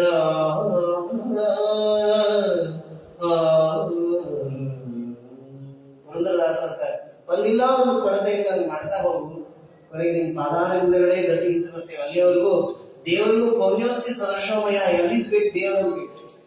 ಅದರಿಂದ ಮೊಟ್ಟ ಮೊದಲೇ ಏನ್ ಮಾಡಿದವ, ಭಗವತಿ ಅಕರೋದ್ವೇಷಂ ಭಾಗವದ ಮನುಸ್ಮರ, ನನ್ನ ತಮ್ಮನನ್ನ ಕೊಂದವ ನೀನು ಅಂತ ದೇವರಲ್ಲಿ ದ್ವೇಷವನ್ನು ಮಾಡ್ತಾ ಇದ್ದಾನೆ. ಸವಿಜಿತ್ಯ ದಿಶ ಸರ್ವಾಹ, ಎಲ್ಲಾ ದಿಕ್ಕುಗಳನ್ನ ಗೆದ್ದು ತಾನು ತ್ರೀನ್ ಮಹಾಸುರ, 3 ಲೋಕಗಳನ್ನು ಗೆದ್ದು ಬಿಟ್ಟಿದ್ದಾನೆ. ಎಲ್ಲಿ ಹೋಗ್ತಾನಲ್ಲಿ ಜಯ ಅವನಿಗೆ. ಆಮೇಲೆ ದೇವಾಸುರ, ಮನುಷ್ಯೇಂದ್ರ, ಗಂಧರ್ವ, ಗರುಡೋರಗ ಎಲ್ಲರನ್ನು ತಾನು ಏನ್ ಮಾಡಿದ್ದಾರೆ, ತನ್ನ ವಶಕ್ಕೆ ಪಡೆದಿದ್ದಾರೆ.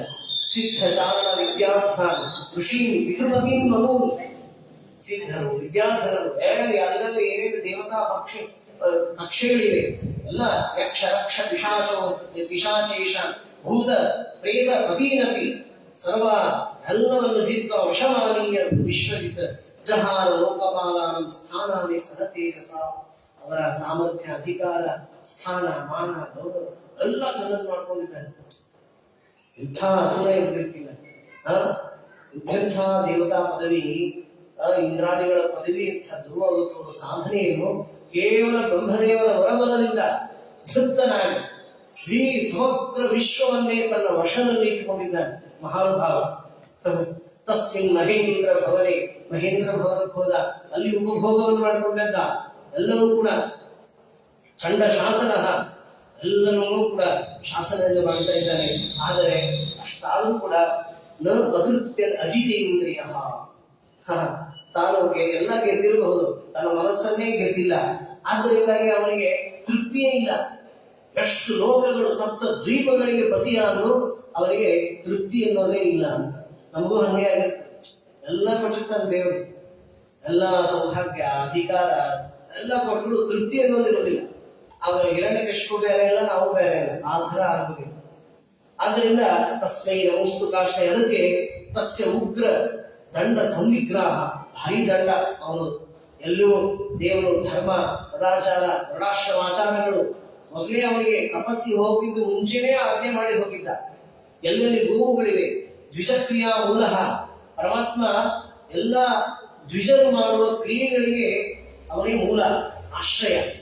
ಹೀಗಾಗಿ ಎಲ್ಲೂ ವರ್ಣಾಶ್ರಮಾಚಾರಗಳು, ಹೋಮ ಹವನ ಪಾಠ ಪ್ರವಚನ ಮಂಗಲ, ಆಮೇಲೆ ಅಷ್ಟೋತ್ತರ ಭಜನೆ ನಾಮ ಸಂಕೀರ್ತನೆ ಉಪವಾಸ ಏನು ನಡೆಯೋ ಹಾಗಿಲ್ಲ. ಎಲ್ಲ ನನ್ನದೇ ಪ್ರತಿಷ್ಠಾಪನೆ ಆಗ್ಬೇಕು. ಹಿರಣ್ಯಕಶಿಪುನ ಗುಡಿಗಳು ಪ್ರತಿಷ್ಠಾಪನೆ ಆಗ್ಬೇಕು. ಎಲ್ಲ ಅಲ್ಲೆಲ್ಲ ಅಷ್ಟೋತ್ತರ ಅಂತ ಹೇಳಿದ್ದು, ಸಾರಿ ಸೇವಾ ವಿವರ ಅಂತ ಎಲ್ಲ ಹಿರಣ್ಯಕಶಿಪು ಅಷ್ಟೋತ್ತರ ಶತನಾಮ ಸೇವಾ, ಹಿರಣ್ಯಕಶಿಪು ಅಭಿಷೇಕ ಸೇವಾ, ಪಂಚಾಮೃತ ಸೇವಾ, ಎಲ್ಲಾ ಸೇವಾನು ಹಿರಣ್ಯಕಶಿಪುನ ಹೆಸರಲ್ಲೇನೆ ಆಗ್ಬೇಕು. ಯಾರಾದ್ರೂ ನಾರಾಯಣ ಅಂತ ಅಂದ್ರೆ ಸಾಕು, ಅವರು ನಾಲಿಗೆಯನ್ನೇ ಕತ್ತರಿಸಿಬಿಡ್ತಾ ಇದ್ದಾರೆ.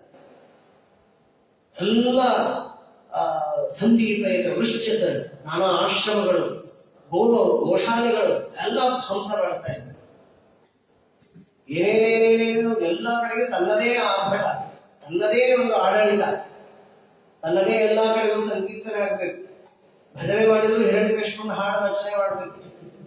ಅಂಕಿತ ಅವನೇ ಕೊಡೋದು, ಅಂಕಿತ ಕೊಟ್ಟು ನನ್ನ ಹಾಡು ರಚನೆ ಮಾಡಿ ಎಲ್ಲ ಕಡೆಗೆ ನನ್ನ ಹಾಡು ಹೇಳು ಅಂತ ಹೇಳಿ. ಹಾಗೆ ಉಗ್ರದಂಡ ಸಂವಿಗ್ರಹ ಸರ್ವೇ ಲೋಕಾ, ಎಲ್ಲ ಲೋಕದ ಜನ ತ್ರಸ್ತರಾಗ್ತಾ ಇದ್ದಾರೆ.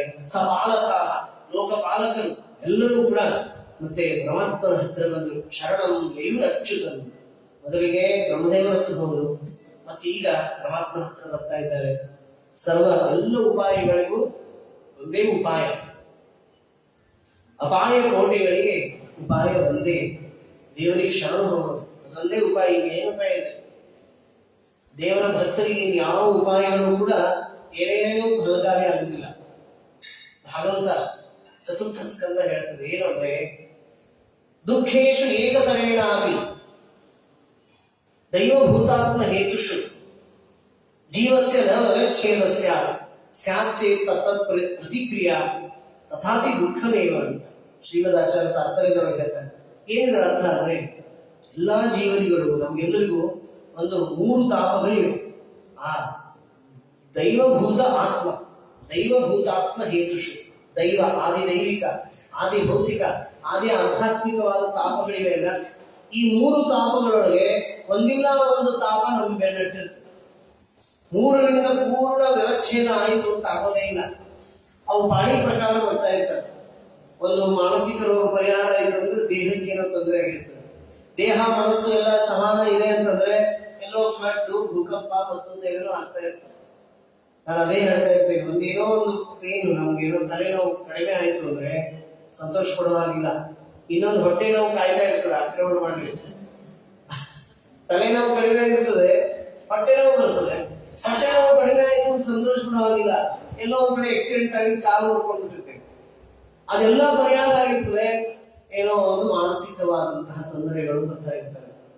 ಅದಕ್ಕೆ ಹೆಂಗಿರ್ತದೆ ಅಂದ್ರೆ, ಭಾಗವತ ಹೇಳ್ತದೆ, ಯಥಾ ಹಿ ಪುರುಷೋ ಭಾರಂ ಶಿರಸ ಗುರುಮುದ್ವಹನ್ ತಮ್ ಸ್ಕಂದೇನ ಸ ಆದತ್ತೆ ತಥಾ ಸರ್ವ ಪ್ರತಿಕ್ರಿಯಾ. ತಲೆ ಮೇಲೆ ಭಾರ ಆಯ್ತು ಅಂತ ಹೇಳಿ ಹೆಗಲ ಮೇಲೆ ಭಾರ ತಗೊಂಡು ಏನ್ ಕಡಿಮೆ ಆಗ್ತದೆ? ತಲೆ ಭಾರ ಕಡಿಮೆ ಆಯ್ತು, ಹೆಗಲಿಗೆ ಭಾರ ಆಯ್ತು. ಇವಾಗ ಹೆಗಲ ಮೇಲೆ ಇಟ್ಕೊಂಡ್ರೆ ಭಾರ ಆಗುತ್ತೆ ಅಂತ ಕೈಯಲ್ಲಿ ತಗೊಂಡ್ರೆ ಕೈ ಜೂಮ್ ಆಗಿ ಪ್ರಾರಂಭ ಆಗುತ್ತೆ. ಕೊನೆಗೆ ಅದು ಇಡೋ ಹಾಗಿಲ್ಲ, ಮತ್ತೆ ಇಡೋ ಹಾಗಿಲ್ಲ, ಮತ್ತೆ ತಗೊಂಡೇ ಹೋಗ್ಬೇಕು. ಈ ಜೀವನದೊಳಗೆ ಹಾಗೇನೆ ಭಾರವನ್ನು ಹೊರತಾನೆ ಹೋಗ್ಬೇಕು. ಅದರಿಂದಾಗಿ ಸಂಸಾರ ಭಾರದ Received ಆ ರೀತಿಯಾಗಿ 70,000 ಉಪಾಯ rupees ಉಪಾಯ on Paytm. ಹೇಳ್ತಾರಲ್ಲ, ಅನ್ಯಂ ತದಪದ್ಮಂ ಪಲಾಶಲೋಚನ ದುಃಖಚ್ಚಿದಂತೆ ಭಗಯಾಮಿ ಕಂಚನ. ಧ್ರುವನಿಗೆ ತಾಯಿ ಹೇಳಿತು, ಬೇರೆ ಏನು ಉಪಾಯ ಇಲ್ಲಪ್ಪ, ಇದಕ್ಕೆ ಬೇರೇನೇನು ಉಪಾಯ ಇಲ್ಲ. ಬೇರೆ ಯಾವ ಲೌಕಿಕ ಉಪಾಯಗಳಿಂದಲೂ ಈ ಸಾಂಸಾರಿಕ ತಾಪತ್ರಯಗಳು ಮುಕ್ತ ಆಗ್ಲಿಕ್ಕೆ ಸಾಧ್ಯ ಇಲ್ಲ. ತತಃ ಪದ್ಮ ಪಲಾಶಲೋಚನ, ಆ ಪರಮಾತ್ಮನ ಆರಾಧನೆಯನ್ನು ಬಿಟ್ರೆ ಬೇರೆ ಏನೇನೋ ಇದಕ್ಕೆ ಉಪಾಯ ಇಲ್ಲ. ಏನೇ ಉಪಾಯ ಮಾಡ್ತೇವೆ ಲೌಕಿಕವಾಗಿ ಅಂದ್ರೆ ಅದು ಮತ್ತಿನ್ನಷ್ಟು ದುಃಖಕ್ಕೆ ಕಾರಣ ಆಗ್ತದೆ ಅಂತ. ಅದಕ್ಕೆ ದೇವತೆಗಳು ನಮಗೆ ಪಾಠ ಕಲಿಸಿದ್ರು. ಶರಣಂ ಯಯುರ್ ಅಚ್ಯುತಂ, ಪರಮಾತ್ಮನ ಹತ್ತಿರ ಶರಣು ಹೋಗ್ತಾ ಇದ್ದಾರೆ. ಆ ಸಂದರ್ಭದೊಳಗೆ ಪರಮಾತ್ಮ ಅಂದ ಅಲ್ಲಿ ಸ್ತೋತ್ರ ಮಾಡ್ತಾ ಇದ್ದಾರೆ. ತಸ್ಮೈ ನಮೋಸ್ತು ಕಾಷ್ಠಾಯಿ ಯತ್ರಾತ್ಮ ಹರಿರೀಶ್ವರಃ ಯದ್ಗತ್ವಾ ನಿವರ್ತಂತೆ ಶಾಂತಾಃ ಸನ್ಯಾಸಿನೋ ಬಲಾಃ ಇತ್ಯಾದಿಯಾಗಿ ಓಂ ನಮೋ ಭಗವತೆ ಮಹಾಪುರುಷಾಯ ಮಹಾತ್ಮನೇ ವಿಶುದ್ಧಾನುಭವಾನಂದ ಸಂದೋಹಾಯ ಯಥೋಭಯಂ ಅಂತ ಹೇಳಿದಾಗ ಪರಮಾತ್ಮ ಆಕಾಶವಾಣಿಯ ಮೂಲಕ, ದಿವ್ಯವಾದ ವಾಣಿಯ ಮೂಲಕ ತಾನೇನು ಬರಲಿಲ್ಲ, ಆದ್ರೆ ಅವರ ಮಾತು ಕೇಳಿಸ್ತು. ಏನು? ಮಾ ಭೈಷ್ಟ ವಿಭುಧ ಶ್ರೇಷ್ಠ, ಹೆದರಬೇಡಿ ದೇವತೆಗಳೇ, ನಾನಿದ್ದೇನೆ. ಸರ್ವೇಷಾಂ ಭದ್ರ ವಸ್ತುವ, ನಿಮಗೆಲ್ಲರಿಗೂ ಪರಮ ಮಂಗಲ ಆಗೋದಿದೆ. ಯಾಕೆ? ಮದ್ದರ್ಶನಂ ಈ ಭೂತಾನಾಂ ಸರ್ವಶ್ರೇಯೋಪತ್ತಯೇ, ನನ್ನನ್ನ ಆರಾಧನೆ ಮಾಡ್ತಿರಲ್ಲ, ಇದು ಎಂದೂ ಹುಸಿಯಾಗೋದಿಲ್ಲ. ನೋಡಿ ಎಂಥ ಮಾತು ಹೇಳ್ತಾರೆ. ನನ್ನನ್ನು ಆರಾಧನೆ ಮಾಡಿದ್ದೀರಿ, ನನ್ನ ಶರಣಾಗತರಾಗಿದ್ದೀರಿ ಅಂದ ಮೇಲೆ ಅದು ಎಂದೂ ವ್ಯರ್ಥ ಆಗೋದಿಲ್ಲ. ಇದು ಶ್ರದ್ಧೆ, ಇದು ಬಹಳ ಮಹತ್ವದ್ದು. ನಮಗೆ ಆ ಶ್ರದ್ಧೆನೇ ಇಲ್ಲ. ಏನ್ ಮಾಡಿದ್ರು ಆಗ್ತದೋ ಇಲ್ಲೋ, ದೇವ್ರು ಕಾಪಾಡ್ತಾನೋ ಇಲ್ಲೋ, ಇದೇ ಸಂಶಯದೊಳಗೆ ಇದ್ದೀವಿ ನಾವು. ಅದಕ್ಕೆ ಪರಮಾತ್ಮ ಅಂತಾನೆ, ಅದಕ್ಕೆ ಹೇಳ್ತಾರೆ, ಆ ಮಹಾಭಾರತ ಹೇಳ್ತಾರೆ ಏನು ಅಂದ್ರೆ, ನೈವಾಸ್ತಿ ವಿಫಲ ಕ್ರಿಯಾ ಬಹುದ್ವಾರಸ್ಯ ಧರ್ಮಸ್ಯ ನೇಹಾಸ್ತಿ ವಿಫಲ ಕ್ರಿಯಾ. ಬಹುದ್ವಾರ ಇರುವಂತಹ ಈ ಧರ್ಮಕ್ಕೆ ಅನೇಕ ಮುಖಗಳಿವೆ, ಅನೇಕ ದ್ವಾರಗಳಿವೆ. ಒಂದು ಸಂಧ್ಯಾವಂದನೆಯಿಂದ ಪುಣ್ಯ ಪಡೆಯಬಹುದು, ದಾನದಿಂದ, ತಪಸ್ಸು, ಗಾಯತ್ರಿ ಮಂತ್ರ ಜಪ, ಶ್ರವಣ, ಪಾಠ, ಅನುಸಂಧಾನ, ಭಕ್ತಿ, ದೇವರ ಪೂಜೆ, ಭಜನೆ, ನಾಮಸ್ಮರಣೆ, ಪರೋಪಕಾರ, ಎಷ್ಟು ವಿಧವಾದಂತಹ ದ್ವಾರಗಳಿವೆ ಈ ಧರ್ಮವನ್ನು ಗಳಿಸಲಿಕ್ಕೆ. ಮಕ್ಕಳಾಡಿಸುವಾಗ ದೇವರು ಕೃಷ್ಣ ಅಂದ್ರೆ ಸಾಕು, ಅದರಿಂದಲೂ ಒಂದು ಪುಣ್ಯ. ಕಾರೊಳಗೆ ಓಡಾಡ ಬಂದಾಗ ಸ್ವಾಮಿ ನಿನ್ನ ಪ್ರದಕ್ಷಿಣೆ ಅಂದ್ರೆ ಸಾಕು. ಹಗಲು ಹಚ್ಚುವ ಇರುಳು ಹಚ್ಚುವ ದೀಪ ಹರಿಗೆ ನೀರಾಂಜನ ಅಂದ್ರೆ ಸಾಕು. ಎಲ್ಲವೂ ಯಾವುದು ವ್ಯರ್ಥ ಆಗೋದಿಲ್ಲ. ನಾವು ಮಾಡಿದ ಮಾನಸಿಕವಾದ ಅನುಸಂಧಾನಗಳು, ದೈಹಿಕವಾದಂತಹ ಯಾವುದೇ ವಿಧವಾದ ಭಗವದ್ ಆರಾಧನೆಗಳು, ಒಂದು ಪ್ರದಕ್ಷಿಣೆ, ಒಂದು ಮಂಗಳಾರತಿ, ಒಂದು ತೀರ್ಥಪ್ರಾಶನ, ಒಂದು ನೈವೇದ್ಯ, ಒಂದು ತುತ್ತು ಕೃಷ್ಣ ಅಚ್ಯುತ ಅಂತ ನಾವು ಸ್ವೀಕಾರ ಮಾಡಿದ್ರೆ ಅದು ಫಲ ಕೊಟ್ಟೇ ಹೋಗುದು, ಎಂದು ವ್ಯರ್ಥ ಆಗುದಿಲ್ಲ. ಇದು ಶ್ರದ್ಧೆ. ನಾವೆಲ್ಲ ಹಾಗೆ ಮಾಡಿದ್ರೆ ಏನು ಹೇಳಿದ್ದಾರೆ, ಪ್ರದಕ್ಷಿಣೆ ಹಾಕಿ ಹೇಳಿದ್ದಾರೆ, ಹಾಕಿ ನೋಡೋಣ ಏನಾಗುತ್ತೋ ನೋಡೋಣ, ಆಗ್ತದೋ ಇಲ್ಲೋ, ರಾಯರು ಮಾಡ್ತಾರೋ ಇಲ್ಲ. ಕೊನೆಗೆ ಆಗ್ಲಿಲ್ಲ ಅಂದ್ರೆ ರಾಯರ ಉಪಯೋಗ ಇಲ್ಲ, ಆಮೇಲೆ ಹನುಮಪ್ಪ ಉಪಯೋಗ ಇಲ್ಲ, ದೇವರೇ ಉಪಯೋಗ ಇಲ್ಲ ಅಂತಂದ್ರೆ ಯಾರೋ ಆ ಬಾಬಾ ಈ ಬಾಬಾ ಅಂತ ಯಾರೋ ಕೊಡ್ತಾರೆ. ಶ್ರದ್ಧಾವಾನ್ ಲಭತೆ ಜ್ಞಾನ. ಆದ್ದರಿಂದ ಶ್ರದ್ಧೆ ಅನ್ನೋದು ಬಹಳ ಮಹತ್ವದ್ದು. ಪರಮಾತ್ಮ ಅಂತಾರೆ, ಏನ್ ಹೆದರಿಕೆ ಹೋಗ್ಬೇಡ್ರಿ, ನೀವು ಪರಮ ಮಂಗಲ ಆಗ್ತದೆ. ನಹಿ ಕಲ್ಯಾಣ ಕಶ್ಚಿತ್ ದುರ್ಗತಿ ತಾತ ಗಚ್ಚತಿ. ಕೃಷ್ಣ ಅರ್ಜುನನಿಗೆ ಹೇಳುವ ಮೂಲಕ ನಮಗೆಲ್ಲ ಏನ್ ಹೇಳಿದ? ಸತ್ಕರ್ಮವನ್ನು ಮಾಡಿದವರಿಗೆ ಎಂದೂ ಅನರ್ಥ ಆಗುದಿಲ್ಲ. ಏನೋ ಅನರ್ಥ ಆಗಿದೆ ಅಂದ್ರೆ ಅದು ಸತ್ಕರ್ಮದಿಂದ ಅಲ್ಲ. ಇದು ಬಹಳ ಮಹತ್ವದ್ದು. ನಾವೆಲ್ಲ ಏನ್ ತಿಳ್ಕೊತೀವಿ ಅಂದ್ರೆ, ನೋಡ್ರಿ ಆಚಾರ್ಯ, ನಾವು ಭಾಗವತಕ್ಕೆ ಬಂದ್ವಿ, ಹೋಗುವಾಗ ಆಕ್ಸಿಡೆಂಟ್ ಆಯ್ತು. ಭಾಗವತಕ್ಕೂ ಆಕ್ಸಿಡೆಂಟ್ ಏನ್ ಸಂಬಂಧ ಇಲ್ಲ. ಆಕ್ಸಿಡೆಂಟ್ ಆಗಿ ಏನಾಯ್ತು? ಸುಮ್ಮನೆ ಸ್ವಲ್ಪ ತೆರೆಸ್ತು. ಭಾಗವತಕ್ಕೆ ಬಂದಿರಿ ಸ್ವಲ್ಪ ತೆರೆಸ್ತು, ಇಲ್ಲಾಂದ್ರೆ ಕಾಲ ಅಲ್ಲೇ ಬೆಡ್ ರಿಡನ್ ಆಗಿ ಹೋಗ್ತಿದ್ವಿ. ಆಧಾರ ನಾವು ಅರ್ಥ ಮಾಡ್ಕೋಬೇಕು. ಏನೇ ಅನರ್ಥ ಆದ್ರೂ ಕೂಡ ಅದು ಡಿಸ್ಕೌಂಟ್ ಆಗಿ ಕೊಟ್ಟಿರ್ತಾನೆ ದೇವರು ಭಗವದ್ ಭಕ್ತರಿಗೆ. ಇವತ್ತು ಎಂತಹದ್ದೇ ಅನರ್ಥ ನಮಗಾಗಿದ್ರು ಕೂಡ ಎಷ್ಟೋ ಡಿಸ್ಕೌಂಟ್ ಮಾಡಿ ಡೈಲ್ಯೂಟ್ ಮಾಡಿ ಅದರೊಳಗೆ ಸ್ವಲ್ಪ ಭಾಗ ಕೊಟ್ಟಿರ್ತಾರೆ, ನನ್ನ ಭಕ್ತರಿಗೆ ತೊಂದರೆ ಆಗಬಾರ್ದು ಅಂತ. ಅಂತಹ ಕಾರುಣ್ಯ ನಿಧಿ ಪರಮಾತ್ಮ. ನಾವು ಮಾಡಿದ ಪಾಪಗಳಿಗೆ ಎಷ್ಟು ದುಃಖವನ್ನು ಅನುಭವಿಸ್ಬೇಕು. ದೇವರೇನಾದ್ರೂ ಹೋಲ್ಸೇಲ್ ಕೊಟ್ಬಿಟ್ಟ ಆದ್ರೆ, ಅಟ್ ಅ ಟೈಮ್ ಕೊಟ್ಬಿಟ್ಟ ಆದ್ರೆ ಅಷ್ಟಿಷ್ಟು ತೊಂದರೆ ನಮಗೆ ಆಗೋದಿಲ್ಲ. ಅದಕ್ಕೆ ಸ್ವಲ್ಪ ಡೋಸೇಜ್ ಸ್ವಲ್ಪ ಕೊಡ್ತಾ ಹೋಗ್ತಾ ಇರ್ತಾರೆ. ಡ್ರಿಪ್ ಏನಂತಾರ, ಒಂದೊಂದೇ ಹನಿ ಕೊಡ್ತಾ ಹೋಗ್ತಾ ಇರ್ತಾರೆ. ಒಮ್ಮೆಗೆ ಕೊಟ್ಬಿಟ್ರೆ ಆಗೋದಿಲ್ಲ. ಆ ನಿಟ್ಟಿನೊಳಗೆ ಪರಮಾತ್ಮ ಅಂದ, ನನ್ನ ನಂಬಿದ್ದೀರಾ, ಎಂದೆಂದೂ ನಿಮಗೆ ಅನರ್ಥ ಆಗೋದಿಲ್ಲ. ಆದರೆ ಸ್ವಲ್ಪ ತಾಳ್ಮೆ ಅನ್ನೋದಿರಲಿ. ಈ ಧರ್ಮದ ಮಾರ್ಗದೊಳಗಿದ್ದವರಿಗೆ ತಾಳ್ಮೆ ಇಲ್ಲ ಅಂತ ಆದ್ರೆ ಫಲ ಸಿಗೋದಿಲ್ಲ. ಇನ್ಸ್ಟಂಟ್ ಆಗಿ ತಗೋ ಸತ್ಯನಾರಾಯಣ ಪೂಜೆ ಇಲ್ಲ, ಕೊಡು ನನಗೆ ಒಂದು ಗಂಡು ಮಗುವನ್ನ ಅಂದ್ರೆ ಹೆಂಗೆ? ಸತ್ಯನಾರಾಯಣ ಪೂಜೆ ಆದ್ಮೇಲೆ ಗಂಡು ಮಗು ಹೆಂಗ್ ಬರ್ಲಿಕ್ಕೆ ಸಾಧ್ಯ? ಸ್ವಲ್ಪ ಕಾಲ ತಾಳ್ಬೇಕಲ್ವಾ? ಆ ನಿಟ್ಟಿನಲ್ಲಿ ಕಾಲಸ್ತಾವತ್ ಪ್ರತೀಕ್ಷತ, ಸ್ವಲ್ಪ ಸಮಯ ಬರಲಿ. ಸುಮ್ಮನೆ ಆ ದುಷ್ಟ ಅಂತ ಹೇಳಿ ಹೋಗಿ ಕೊಂದ್ಬಿಡೋದಿಲ್ಲ. ನನ್ನ ಸಂಕಲ್ಪ ಅದು, ಅವನ ಕರ್ಮ. ನಾನು ನಿನ್ನೆ ಹೇಳಿದಲ್ಲ, ಅವನ ಸ್ವಭಾವ, ಅವನ ಕರ್ಮ, ಅವನ ಯೋಗ್ಯತೆಗೆ ಅನುಗುಣವಾಗಿ ಅವನಿಗೆ ಫಲ ಕೊಡ್ತೇವೆ. ದೇವರು ಭಾರಿ ವಿಶಿಷ್ಟ ಇದೆ, ಭಾರಿ ತಾಳ್ಮೆ, ಭಾರಿ ತಾಳ್ಮೆ ಪರಮಾತ್ಮನಿಗೆ. ದುಷ್ಟರು ಅಂತ ಹೇಳಿ ಒಮ್ಮೆ ಸಂಹಾರ ಮಾಡಿಬಿಡೋದು, ಭಾರಿ ಭಕ್ತ ಅಂತ ಒಮ್ಮೆ ಮೋಕ್ಷಕ್ಕೆ ಕರ್ಕೊಂಡು ಹೋಗ್ಬಿಡೋದು, ಏನ್ ಮಾಡೋದಿಲ್ಲ ದೇವರು. ಪ್ರಾಪ್ತಿ ಸಾಧನ ಪೂರ್ತಿತಃ. ನಮ್ಗೆ ಏನೇ ಪ್ರಾಪ್ತಿ ಆಗ್ಬೇಕು, ಅಂಧತಮ ಪ್ರಾಪ್ತಿ ಆದ್ರೂ ಕೂಡ ಅದಕ್ಕೆ ಬೇಕಾದಂತಹ ಸಾಧನ ಪೂರ್ಣ ಮಾಡಿಯೇ ದೇವರು ಕೊಡೋದು. ನಾವು ಮೋಕ್ಷ ಆಗ್ಬೇಕಾದ್ರೂ ಕೂಡ ಭಾರಿ ಒಂದು 10 ಗಾಯತ್ರಿ ಜಪ ಮಾಡಿದ ಅಂತ ಸಂತೋಷ ಪಟ್ಟು ಒಮ್ಮೆ ಮೋಕ್ಷಕ್ಕೆ ಕಳಿಸಿಬಿಡುದಿಲ್ಲ ದೇವರು. ಆದ್ದರಿಂದ ಏನ್ ಮಾಡ್ತಾರೆ ದೇವರು ಅಂದ್ರೆ, ಸಾಧನವನ್ನು ಮಾಡಿಸಿ ತಾಳ್ಮೆಯಿಂದ ಇದ್ದು ಆಮೇಲೆ ಕೊನೆಯೇ ಪ್ರಾಪ್ತಿ. ಯಾವುದೇ ಇರ್ಬೋದು, ಅದು ಮೋಕ್ಷ ಇರ್ಬೋದು, ಅಂಧತಮಸ್ ಇರ್ಬೋದು, ಅದು ಸುಖ ಇರ್ಬೋದು, ಅದು ದುಃಖ ಇರ್ಬೋದು, ನೋಡಿ ಕೊಡ್ತಾರೆ. ಅದಕ್ಕೆ ಕಾಲಸ್ತಾವತ್ ಪ್ರತೀಕ್ಷತ. ಹೌದು, ಎಲ್ಲಿವರೆಗೂ ಕಾಯಬೇಕು ನಾವು ಅಂತ ಕೇಳಿದ್ರು. ಯದಾ ದೇವೇಶು ವೇದೇಶು ಗೋಷು ವಿಪ್ರೇಷು ಸಾಧುಷು.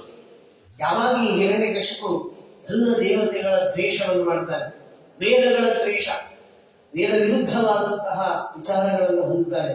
ಗೋಷು ಗೋವುಗಳಲ್ಲಿ ಮತ್ತು ವಿಪ್ರೇಷು ಬ್ರಾಹ್ಮಣರಲ್ಲಿ ದ್ವೇಷ, ಸಾಧುಷು ಸಾಧು ಸಜ್ಜನರಲ್ಲಿ ದ್ವೇಷ, ಧರ್ಮೇ ಧರ್ಮದ ದ್ವೇಷ, ಮೈಚರಿ ದ್ವೇಷ, ನನ್ನಲ್ಲಿ ಯಾವಾಗ ದ್ವೇಷ ಮಾಡ್ತಾರೆ, ಸವಾ ಆಶು ವಿನಶ್ಯತಿ, ಅವನು ಆಗ ಅವರನ್ನು ಸಂಹಾರ ಮಾಡ್ತೀವಿ. ಇಷ್ಟೆಲ್ಲ ಆಗ್ಬೇಕು ಅವನ ಕೈಯಿಂದ. ಅದಕ್ಕೆ ದುರ್ಯೋಧನಗಳನ್ನು ಒಮ್ಮೆ ಸಂಹಾರ ಮಾಡಿಲ್ಲ ಕೃಷ್ಣ. ಅವನ ಕೈಯಿಂದ ಎಲ್ಲ ವೇದಗಳ ದೇವತೆಗಳನ್ನ ಅವಮಾನ ಮಾಡಿಸಿದ.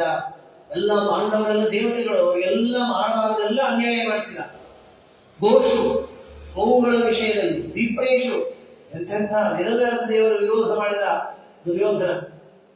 ಆಮೇಲೆ ಸಾಧುಷು ಸಾಧು ಸಜ್ಜನರು, ವಿದುರ ಅಂತಹ ಸಾಧು, ಅಂತಹ ವಿದುರನನ್ನ ನಡೆಯವನೆಯಿಂದ ಆಚೆ ಹಾಕ್ತಾರೆ. ಎಲ್ಲ ಮಾಡಿಸಿ ಧರ್ಮೇಚ ಮೈ ವಿದ್ವೇಷ, ದೇವರನ್ನೇ ಅವನನ್ನು ಬಂಧನ ಮಾಡಲಿಕ್ಕೆ ಹೊರಟ, ದ್ವೇಷ ಮಾಡಿದ. ಆಮೇಲೆ ಸಂಹಾರ ಮಾಡಿಸಿದ ದುರ್ಯೋಧನನ್ನು. ಅಲ್ಲಿವರೆಗೂ ಸುಮ್ಮನೆ ದುರ್ಯೋಧನ ಬೇಕಾದಂತಹ ಪಾಂಡವರಿಗೆ ಇವನು ಕಷ್ಟ ಪಡ್ತಾ ಇದ್ದಾರೆ ಅಂತ ಹೇಳಿ ಒಮ್ಮೆ ಹೋಗಿ ಕುತ್ತಿಗೆಯನ್ನು ಹೆಚ್ಚಿಗೆ ಏನು ಸಂಹಾರ ಮಾಡಲಿಲ್ಲ ದೇವರು. ಎಷ್ಟು ತಾಳ್ಮೆ ಇದೆ, ಎಷ್ಟು ತಾಳ್ಮೆಯಿಂದ ಅವನಿಗೆ ಆ ಫಲವನ್ನು ಕೊಟ್ಟಿದ್ದಾನೆ. ಆಗ ಇನ್ನೊಂದು ಮಾತು ಹೇಳ್ತಾನೆ ದೇವರು, ನಿರ್ವೈರಾಯ ಪ್ರಶಾಂತಾಯ ಸ್ವಸುತಾಯ ಮಹಾತ್ಮನೇ ಪ್ರಹ್ಲಾದಾಯ ಯದಾ ದೃಶ್ಯೇ ಹನಿಷ್ಯೇಪಿ ವರೋಚಿತಂ. ಇನ್ನೊಂದು ಮಾತಿದೆ, ಅವನ ಮಗನೇ ಹುಟ್ಟವನಿದ್ದಾನೆ, ನಿರ್ವೈರ ಪ್ರಶಾಂತ ಮಹಾತ್ಮ. ತನ್ನ ಮಗ ಹಿರಣ್ಯಕಶಿಪುವಿನ ಮಗ, ಅವನ ಹೆಸರು ಪ್ರಹ್ಲಾದ ಅಂತ. ಇನ್ನು ಹುಟ್ಟೇ ಇಲ್ಲ, ದೇವರ ಅವಾಗಲೇ ಪ್ರಹ್ಲಾದ ಹುಟ್ಟುತ್ತಾನೆ ಅಂತ ಹೇಳಿಬಿಟ್ಟಿದ್ದಾನೆ. ದೇವರೇ ಹೆಸರಿಟ್ಟು ನಾಮಕರಣ ಮಾಡಿದ್ದು ಪ್ರಹ್ಲಾದನಿಗೆ. ನಮ್ಮ ರಾಯರಿಗೆ ದೇವರೇ ನಾಮಕರಣ ಮಾಡಿದ್ದು ವೆಂಕಟರಮಣ. ಆ ವೆಂಕಟರಮಣ ಅನುಗ್ರಹದಿಂದ ಹುಟ್ಟಿದಂತ ವೆಂಕಟನಾಥ ಅಂತ. ಹಾಗೆ ನರಸಿಂಹದೇವರ ಅನುಗ್ರಹದಿಂದ ಅವನು ಪ್ರಹ್ಲಾದ ಅಂತ ಹೆಸರು. ಹೀಗೆ ವೇದವ್ಯಾಸ ದೇವರ ಅನುಗ್ರಹದಿಂದ ಅವರಿಗೆ ವ್ಯಾಸರಾಜರು ಅಂತ. ಹೀಗಾಗಿ ದೇವರ ಹೆಸರೇ ಅವರಿಗೆ ಬಂದಿದ್ದು. ಆದ್ದರಿಂದ ಅವರಿಗೆ ಇಲ್ಲಿ ಏನಾಯ್ತು, ಸ್ವಸುತಾಯ ಮಹಾತ್ಮರೇ ಪ್ರಹ್ಲಾದಾಯಿ ಯದಾ ದೃಶ್ಯೇ, ಯಾವಾಗ ದ್ರೋಹ ಮಾಡ್ತಾನೋ, ಹನಿಷ್ಯೇಪಿ ಮನೋರ್ಚಿತ, ಬೇಕಾದ ಬಲದಿಂದ ಅವನು ಭಕ್ತ ಆಗಿರ್ಬೋದು, ಉಚಿತನಾಗಿರ್ಬೋದು, ಅವರನ್ನ ಸಂಹಾರ ಮಾಡ್ತೇನೆ, ಅಲ್ಲಿವರೆಗೂ ನೀವು ಆರಾಮಾಗಿರಲಿ ಅಂತ ಹೇಳಿದಾಗ, ಆಗ ತಸ್ಸ ದೈತ್ಯಪತೆ ಪುತ್ರ ಅಷ್ಟತ್ವಾರ ಪರಮಾದ್ಭುತ. 4 ಜನ ಮಕ್ಕಳಿದ್ದಾರೆ, ಅನುಲ್ಹಾದ, ಸಲ್ಹಾದ, ಪ್ರಹ್ಲಾದ ಅಂತ ಈ ರೀತಿಯಾಗಿ. ಮೊಟ್ಟ ಮೊದಲನೇದೇ ಪ್ರಹ್ಲಾದ. ಪ್ರಹ್ಲಾದ ಅಭೂನ್ ಮಹಾನ್ ತೇಷಾಂ ಗುಣೈರ್ ಮಹದುಪಾಸಕ. ಆ ಪ್ರಹ್ಲಾದ ರಾಜನ ಗುಣಗಳನ್ನು ಶ್ರವಣ ಮಾಡು. ಆ ಗುಣಗಳ ಶ್ರವಣ ಮಾಡೋದ್ರಿಂದ ಯಂ ಯಥಾ ಉಪಾಸತೆ ತಂ ತಥೈವ ಭವತಿ ಅಂತ. ಆ ಪ್ರಹ್ಲಾದ ರಾಜನ ಗುಣಗಳನ್ನ ಭಾಗವತ ಒಂದು ಅಧ್ಯಾಯದ ಅಷ್ಟು ಹೇಳಿದೆ. ಹೇಳ್ತಾರೆ ಹೇಗಿದ್ದ. ಆಸೀನ ಪರ್ಯಟನ್ ಅಷ್ಟನ್ ಶಯಾನ ಪ್ರತಿವನ್ ಭ್ರುವನ್. ನೋಡಿ, ಕೂತಾಗ, ಪರ್ಯಟನ್ ಓಡಾಡುವಾಗ, ಅಶ್ವನ್ ತಿನ್ನುವಾಗ, ಮಲಗುವಾಗ, ಪ್ರತಿವನ್ ಕುಡಿಯುವಾಗ, ಭ್ರುವನ್ ಮಾತನಾಡುವಾಗ, ನಾನು ಸಂಧದ ಏತಾನಿ ಗೋವಿಂದ ಪರಿರಂಭಿತ. ಅದರ ನಾನು ಇದನ್ನು ಕುಡಿತಾ ಇದ್ದೇನೆ ಅನ್ನೋದೇ ಮರೆತಿದ್ದ. ಯಾಕಂದ್ರೆ ಆ ಕುಡಿಯುವಾಗ ದೇವರಲ್ಲೇ ಮನಸ್ಸನ್ನು ಇಟ್ಟಿದ್ದ. ಅಂದ್ರೆ ಕುಡಿಯುವಾಗ, ಮಲಗುವಾಗ, ಬಾಗುವಾಗ, ಓಡಾಡುವಾಗ, ಎಲ್ಲ ಸತ್ಕರ್ಮವನ್ನು ಮಾಡುವಾಗ ಪರಮಾತ್ಮನಲ್ಲೇ ಮನಸ್ಸಿಟ್ಟಿದ್ದ ಅಂತ ಅರ್ಥ. ಪರಮಾತ್ಮನಲ್ಲೇ ಮನಸ್ಸನ್ನು ಇಟ್ಟು ಆ ರೀತಿಯಾಗಿ ಭಗವಂತನ ಭಕ್ತಿಯ ಪರಾಕಾಷ್ಠತೆಯನ್ನು ಪಡೆದಿದ್ದ. ಅದಕ್ಕಾಗಿ ನಮ್ಮ ವಿಜಯದಾಸರೆಲ್ಲ ಹೇಳೋದು ಏನು, ಯಾವಾಗ ಯಾವಾಗ ದೇವರನ್ನು ಸ್ಮರಣೆ ಮಾಡಬೇಕು. ಧನ್ವಂತರಿ ಸುಳಾದಿಯಲ್ಲಿ ಹೇಳ್ತಾರೆ, ಏಳುವಾಗಲಿ ನಿಂದು ಕುಳ್ಳಿರುವಾಗಲಿ ಬೀಳುವಾಗಲಿ ನಿಂದು. ಸ್ಟಾರ್ಟಿಂಗ್ ಏನಿದೆ,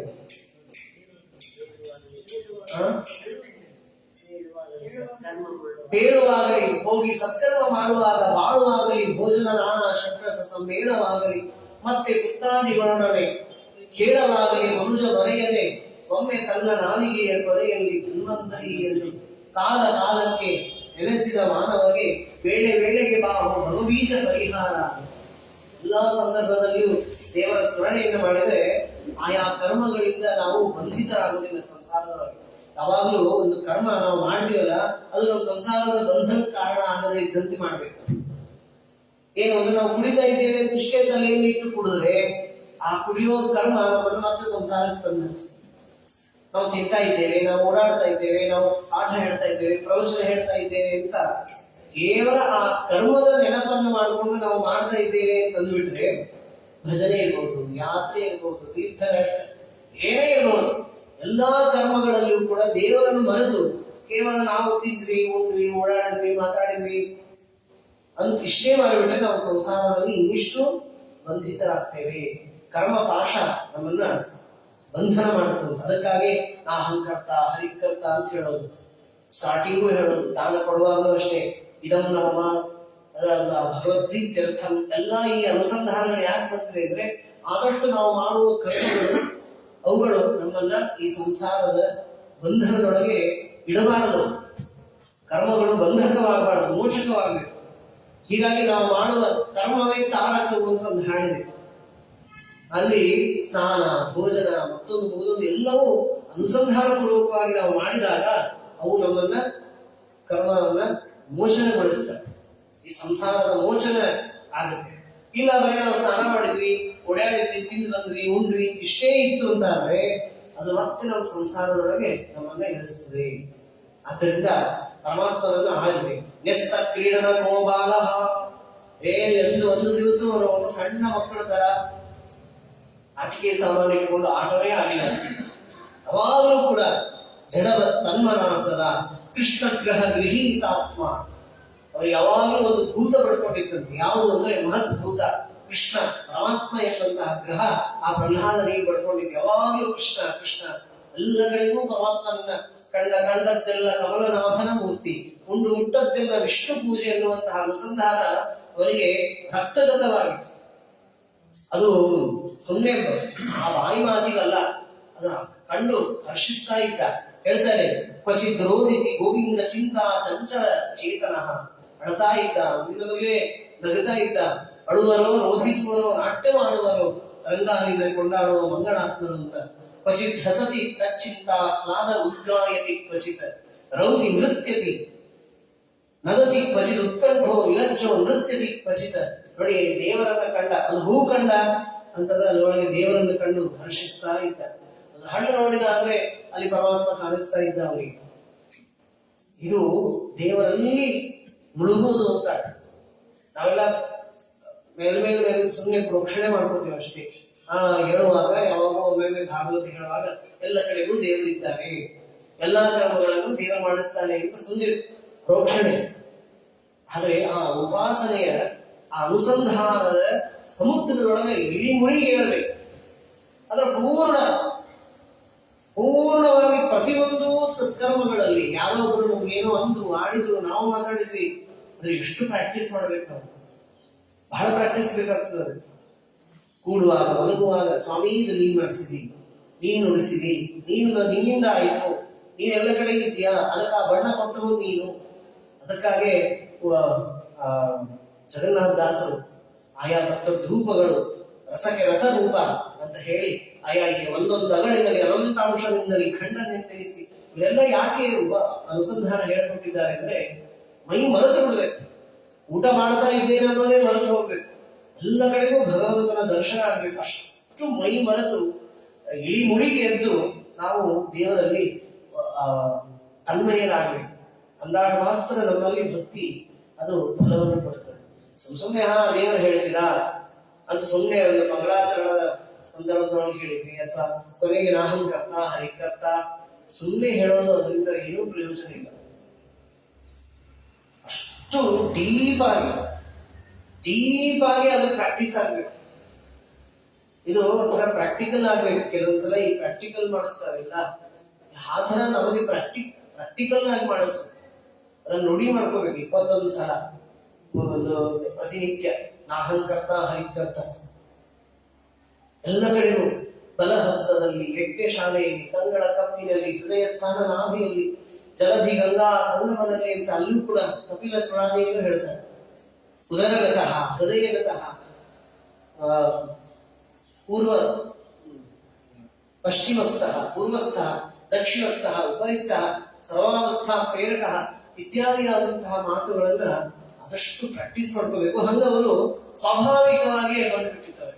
ಪ್ರಹ್ಲಾದರಾಜನಿಗೆ ಸ್ವಾಭಾವಿಕವಾದಂತಹ ಭಕ್ತಿ, ಅದು ನೈಸರ್ಗಿಕವಾದಂತಹ ಭಕ್ತಿ, ಕಂಡು ಕಲಿತು ಪ್ರಾಕ್ಟೀಸ್ ಮಾಡಿ ಅಲ್ಲ.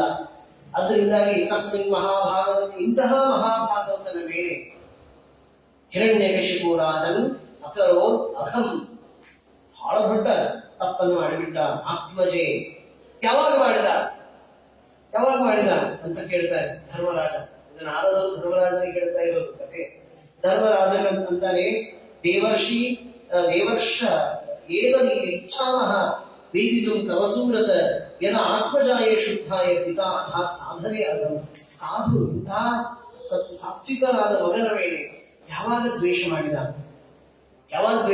ನಮಗೊಂದು ಸ್ವಲ್ಪ ಹೇಳಿ ಅಂತ ಹೇಳಿದಾಗ, ಆಗ ನಾರದ ಉವಾಚ ಪೌರೋಹಿತ್ಯಾಯ ಭಗವಾನ್ ಮೃತ ಕಾವ್ಯೋ ಮಹಾಸುರೈಃ ಷಂಡಾಮರಕೋ ಸುತೌ ತಸ್ಯ ದೈತ್ಯ ರಾಜಗೃಹಾಂತಿಕೆ. ಅಲ್ಲೇ ಅವರ ಅರಮನೆಯ ಅಂತಿಕದಲ್ಲಿಯೇ ಒಂದು ದೊಡ್ಡ ಪಾಠಶಾಲೆಯನ್ನು ಮಾಡಿದ. ಪಾಠಶಾಲೆಯಲ್ಲಿ ಪಾಠಯಾಮಾಸತು ಪಾಠ್ಯಾನ್ ಅನ್ಯಾಂಶ ಅಸುರ ಬಾಲಕ, ಅಲ್ಲಿ ಬರೀ ಅಸುರ ಬಾಲಕರಿಗೆ ಮಾತ್ರ ಏನು ಅಂದ್ರೆ ಅಡ್ಮಿಷನ್. ಯತ್ ತತ್ರ ಗುರುಣ ಪ್ರೋಕ್ತಂ, ಅಲ್ಲಿ ಪ್ರಹ್ಲಾದರನ್ನ ಅಡ್ಮಿಷನ್ ಮಾಡಿಸಲಾಯ್ತು. ಪ್ರಹ್ಲಾದ ಹೋಗಲಿ, ಆ ಸ್ಕೂಲಿಗೆ ಹೋಗು, ಅಲ್ಲಿ ಕಲಿ ಅಂತ. ಆ ಸ್ಕೂಲ್ ಸಿಲೆಬಸ್ ಹೇಗಿತ್ತು ಅಂದ್ರೆ, ಅವರ ನತತ್ರ ಗುರುಣ ಪ್ರೋಕ್ತಂ ಶುಶ್ರವೇನ ಪಪಾಠಃ, ಬರೀ ಕೇಳ್ತಾ ಇದ್ರು. ಈ ಕಿವಿಯಿಂದ ಕೇಳಿ ಆ ಕಿವಿಯಿಂದಲೇ ಬಿಟ್ಬಿಡ್ತಿದ್ರು, ಮತ್ತೆ ಈ ಕಿವಿಯಿಂದಲೂ ಬೇಡ ಅಂತ. ಯಾಕಂದ್ರೆ ಮತ್ತೆ ಈ ಕಿವಿ ಕೇಳಿ ಒಳಗಡೆ ಬಂದ್ ಮತ್ತೆ ಇಲ್ಲಿ ಹೋಗೋದು ಬೇಡ ಅಂತ. ಯಾಕಂದ್ರೆ ಇಲ್ಲಿಂದ ಇಲ್ಲಿ ಹೋಗುವಂತ, ಇಲ್ಲಿ ಬಂದ್ ಮತ್ತೆ ಇಲ್ಲಿ ಹಿಂಗ್ ಹೋಗ್ತೀವಿ. ಯಾವಾಗ್ಲೂ ಈ ಕಡೆ ಕೇಳಿದ್ದು ಅಥವಾ ಕಿವಿಯಿಂದ ಕೇಳಿದ್ದು ಹಾರ್ಟಿಗೆ ಸಂಬಂಧಪಟ್ಟಿದ್ದು ಯಾವಾಗ್ಲೂ. ಅದಕ್ಕೆ ಯಾರಾದ್ರೂ ನಮ್ಗೆ ನಮ್ ಹೆಸರು ಕರೆದ್ರೆ ನಮ್ಗೆ ಸಂತೋಷ ಆಗ್ತದೆ. ವ್ಯಸ್ತೀರ್ಥಾಚಾರ್ಯ ಅಂದ್ರೂ ಸಾಕು, ಭಾರಿ ಸಂತೋಷ. ವ್ಯಸ್ತೀರ್ಥಾಚಾರ್ಯ ಉಪಯೋಗಿ ಬಿಡ್ಲಿ ಅಂದ್ರೂ ಸಾಕು, ದುಃಖ. ಯಾಕಂದ್ರೆ ಶ್ರವಣದಿಂದಲೇ ಸುಖ ದುಃಖಗಳು. ಯಾಕಂದ್ರೆ ಸುಮ್ಮನೆ ಹೇಳ್ತೇವೆ HERT ಹಾರ್ಟ್, ಅದ್ರ ಮಧ್ಯದಲ್ಲಿ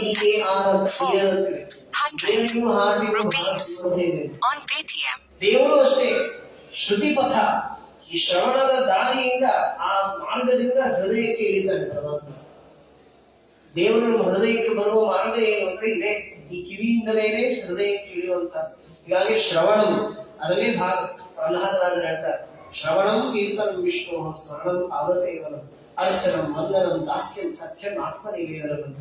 ಅದಕ್ಕೆ ಅಲ್ಲಿ ಕಳಿಸ್ತಾ ಇದ್ದಾರೆ. ಆದ್ರೆ ಅಲ್ಲಿ ಯಾವ ಇವು ಶ್ರವಣ ಮನನ ನಿಧಿಧ್ಯಾಸನ ವೇದೋಕ್ತ ವಿಚಾರಗಳು, ಭಗವಂತನ ಆಧ್ಯಾತ್ಮಿಕ ವಿಚಾರಗಳು, ಭಕ್ತಿ ಮಾರ್ಗ, ಉಪಾಸನೆ, ವೈರಾಗ್ಯೋ ಭಕ್ತಿ ನಾಟ್ಯಂ ತೇನೋಪಾಸ ಯದಾ ಭವೆ, ಯಾವ ತತ್ವ ಪ್ರಕಾಶಿಕ ಸುಧಾ ಉಪನಿಷತ್ತು ಯಾವ ಪಾಠ ಇಲ್ಲ ಅಲ್ಲಿ.